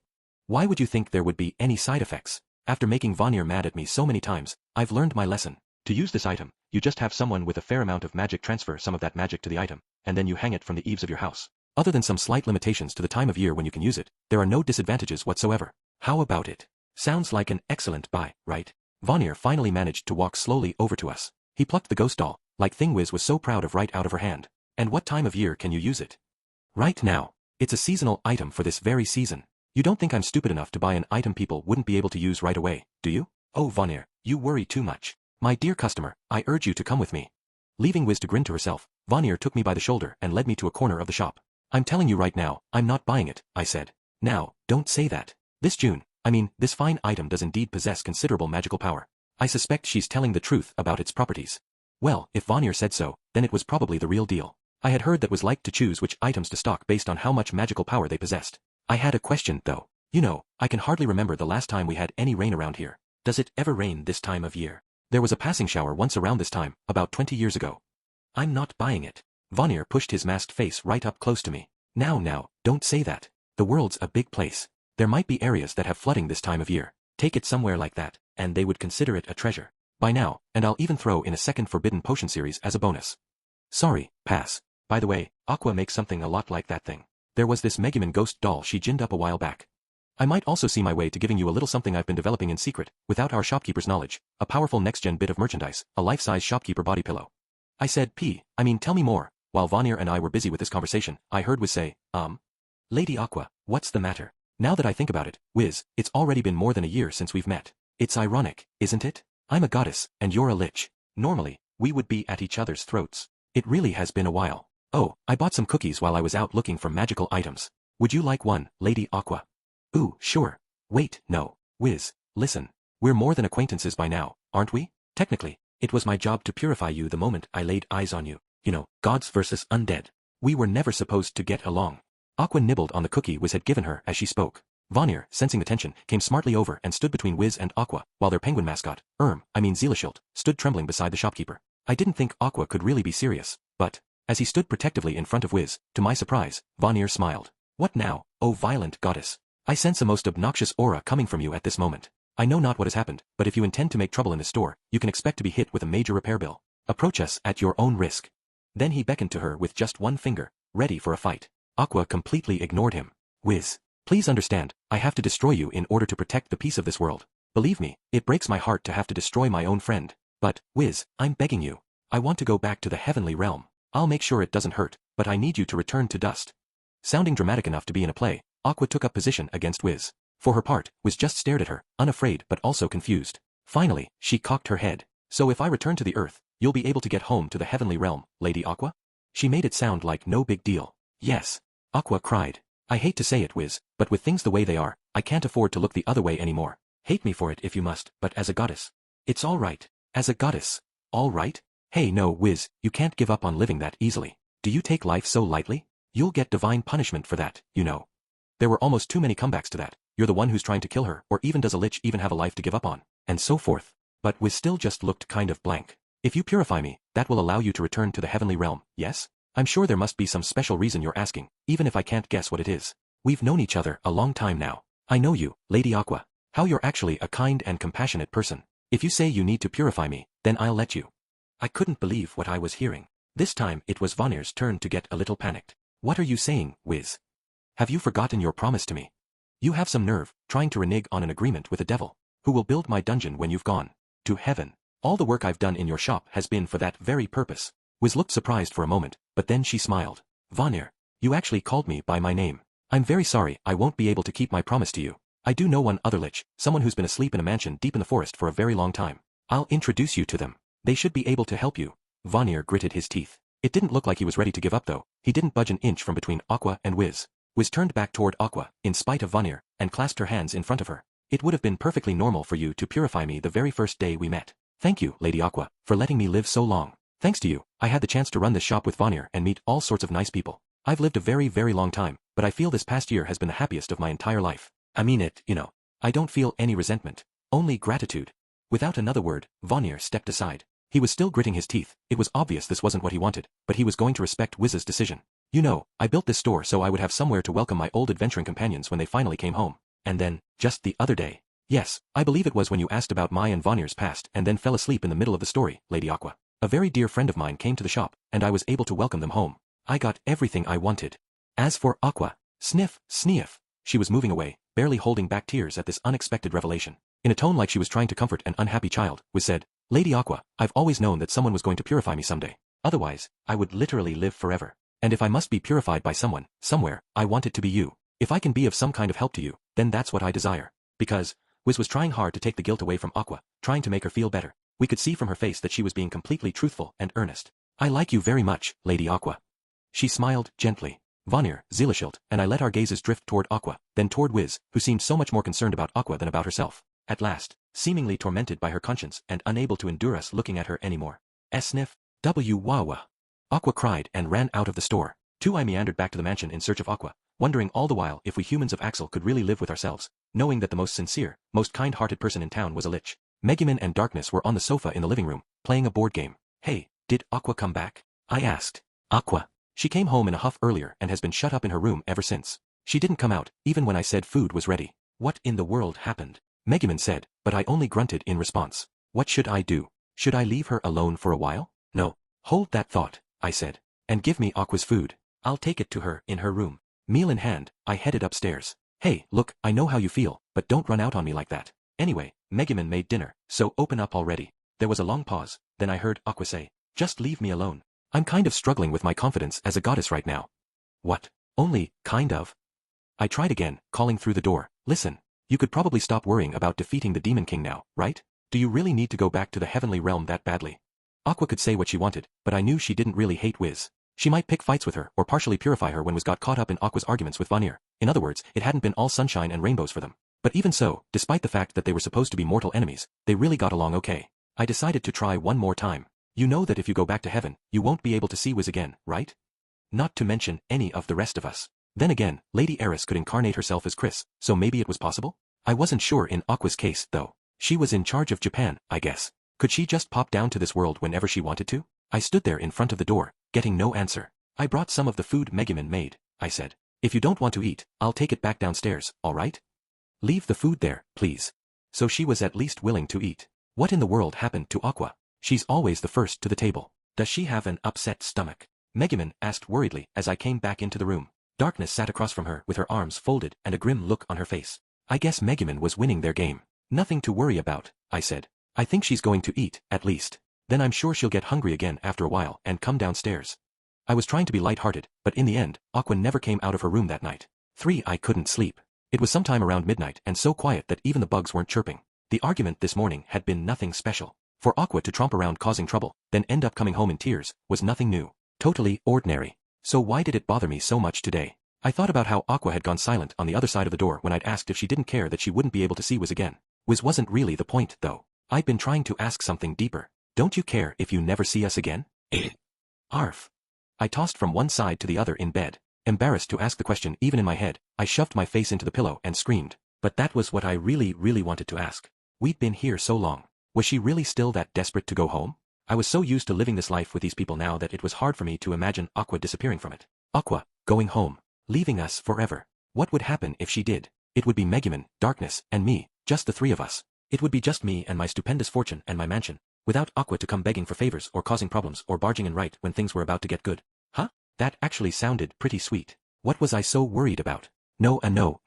Aqua would burst into tears if she heard me say that. Anyway, life would be pretty boring without her around. Sure, I might have fewer problems, but I'd also have too much time on my hands. I wondered how Aqua felt, though. Heck, why was I lying awake this long because of her? It made me angry. I was really ticked off. I pulled the covers aside and got out of bed. I knew it was late, but I was going to go wake that idiot up and give her the third degree. Then I was going to give her a piece of my mind.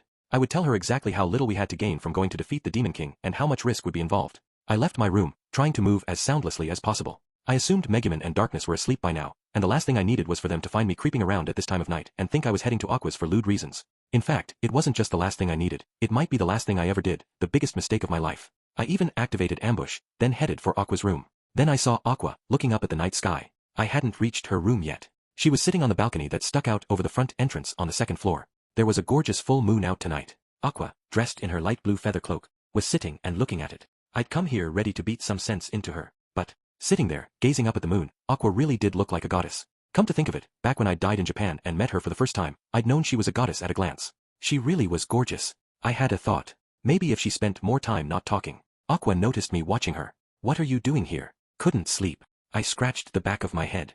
A bit embarrassed, and came out onto the balcony. I couldn't exactly say I'd been, admiring her. And I absolutely couldn't tell her I'd been captivated by the sight of her gazing at the moon. It would go to her head in a second. Instead, I decided to say something completely unrelated to what I was really thinking. Yeah, I guess I napped a little too much today. What about you? The mosquitoes'll get you out here. Aqua kept her back to me, still staring upward, mumbling something about how I was just as much of a slob and a failure of a human being as ever. First you won't eat, and now you're gazing at the moon. What's with you? Do you have a moon in the heavenly realm? Are you gods really like Princess Kaguya? Heh, you've got it all wrong. I'm looking at it because it's pretty. I keep asking myself, who do you think I am? Even I cherish beautiful things from time to time. How about it? A goddess looking up at the moon. It's like something out of a painting, you know? Yeah, she was right. It could be a painting, and I had to be honest. It hammered home the fact that Aqua really was a goddess after all. Not that I was about to say that out loud. Hey, you really want to go back to the heavenly realm that badly? It's been more than a year since we got here. We've met all kinds of people. Won't you be sad if you never get to see them again? Aqua didn't answer, just kept looking at the sky. Finally, she whispered, as if she was talking to herself. It's only been about a year. It's the strangest thing. I've spent a lot longer in the heavenly realm with the angels and the other gods. Living here though, it's like every day has been a drama.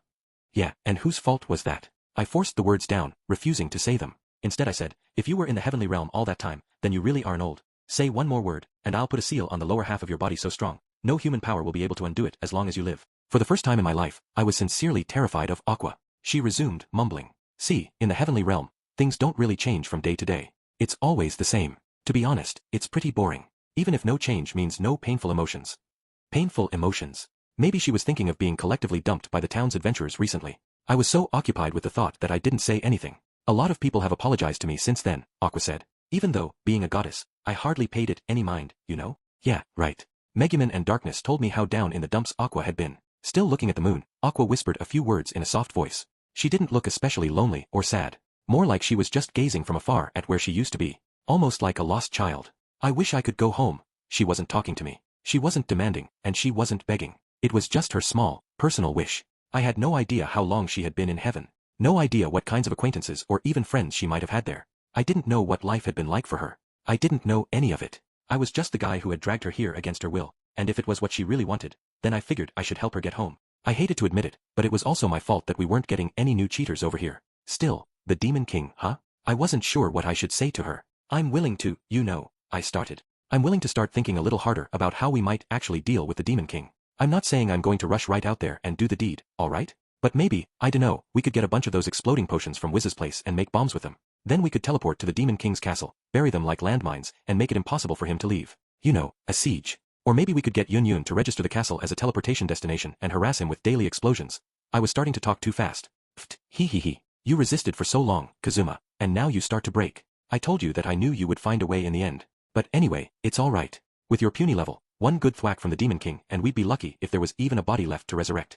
What a jerk. She always had to take it just a bit too far. I stepped back from the balcony into the hallway and said, if I'm puny, it's because instead of a cheat, I took you. I'm weak because you're never any help, so the next time you decide to trash talk me, think about that first. You got that, you useless goddess.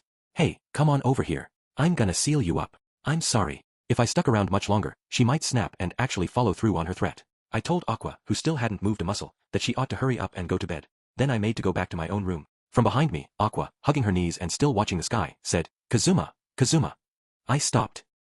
Yeah, what? I turned to look at Aqua. Her back remained facing to me. Kazuma Satu, are you glad you were sent to this world? You don't regret it? Her question hung in the air. Back in Japan, I'd been a shut-in with no real future. Now I had a veritable fortune, my own house, and a bunch of beautiful otherworld women who liked me. Happy ending, right? I know, when Serena killed me, I told Lady Eris I didn't want to go back. But still, I didn't have any regrets now, even if it meant admitting to Aqua that I was grateful. No matter how cruel this world had been to me, no matter how uncaring. No regrets. I'm glad I came here. Aqua let out a long sigh. She seemed genuinely relieved to hear that. I'd been feeling a little guilty for dragging her here, but maybe she felt kind of the same way for sending me in the first place. That's good then, she said. Sleep tight, Kazuma. I know how beautiful I must look in the moonlight, but don't go getting any naughty ideas and doing anything weird, okay? You'll get divine punishment for it. You hear me? Yeah, not gonna happen, I said. The promptness of my response seemed to annoy Aqua, and she started muttering about how she should go ahead and slap a seal on me anyway. I decided to pick up the pace to my room. I collapsed into my bed, but wouldn't you know it, I still couldn't sleep.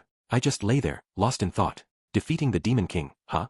Yeah, that's totally impossible, right? What if there was some simple way to take him out? No, it had to be impossible. But if I had a good, calm think about it, surely one or two ideas might. That was when it struck me. Why was I thinking so seriously about slaying the Demon King? I chased the ridiculous thought out of my head, closing my eyes for some sleep. I let the Sandman lead me away, my mind drifting. I had a thought I'd never really had before. I wish I had some power, some cheat, that would let me go toe-to-toe with the Demon King. Epilogue. Hey, Kazuma, wake up. Come on, get up already. I awoke to Darkness's voice. I must not have been sleeping very deeply, because I snapped right back to consciousness. Or maybe it was the way she was shaking me and shouting. Hey. I closed my eyes again, hugged Darkness to me, and rolled onto my side. MRMF, I can't eat anymore. Damn it. I know you're awake. Oh, wait, hold on.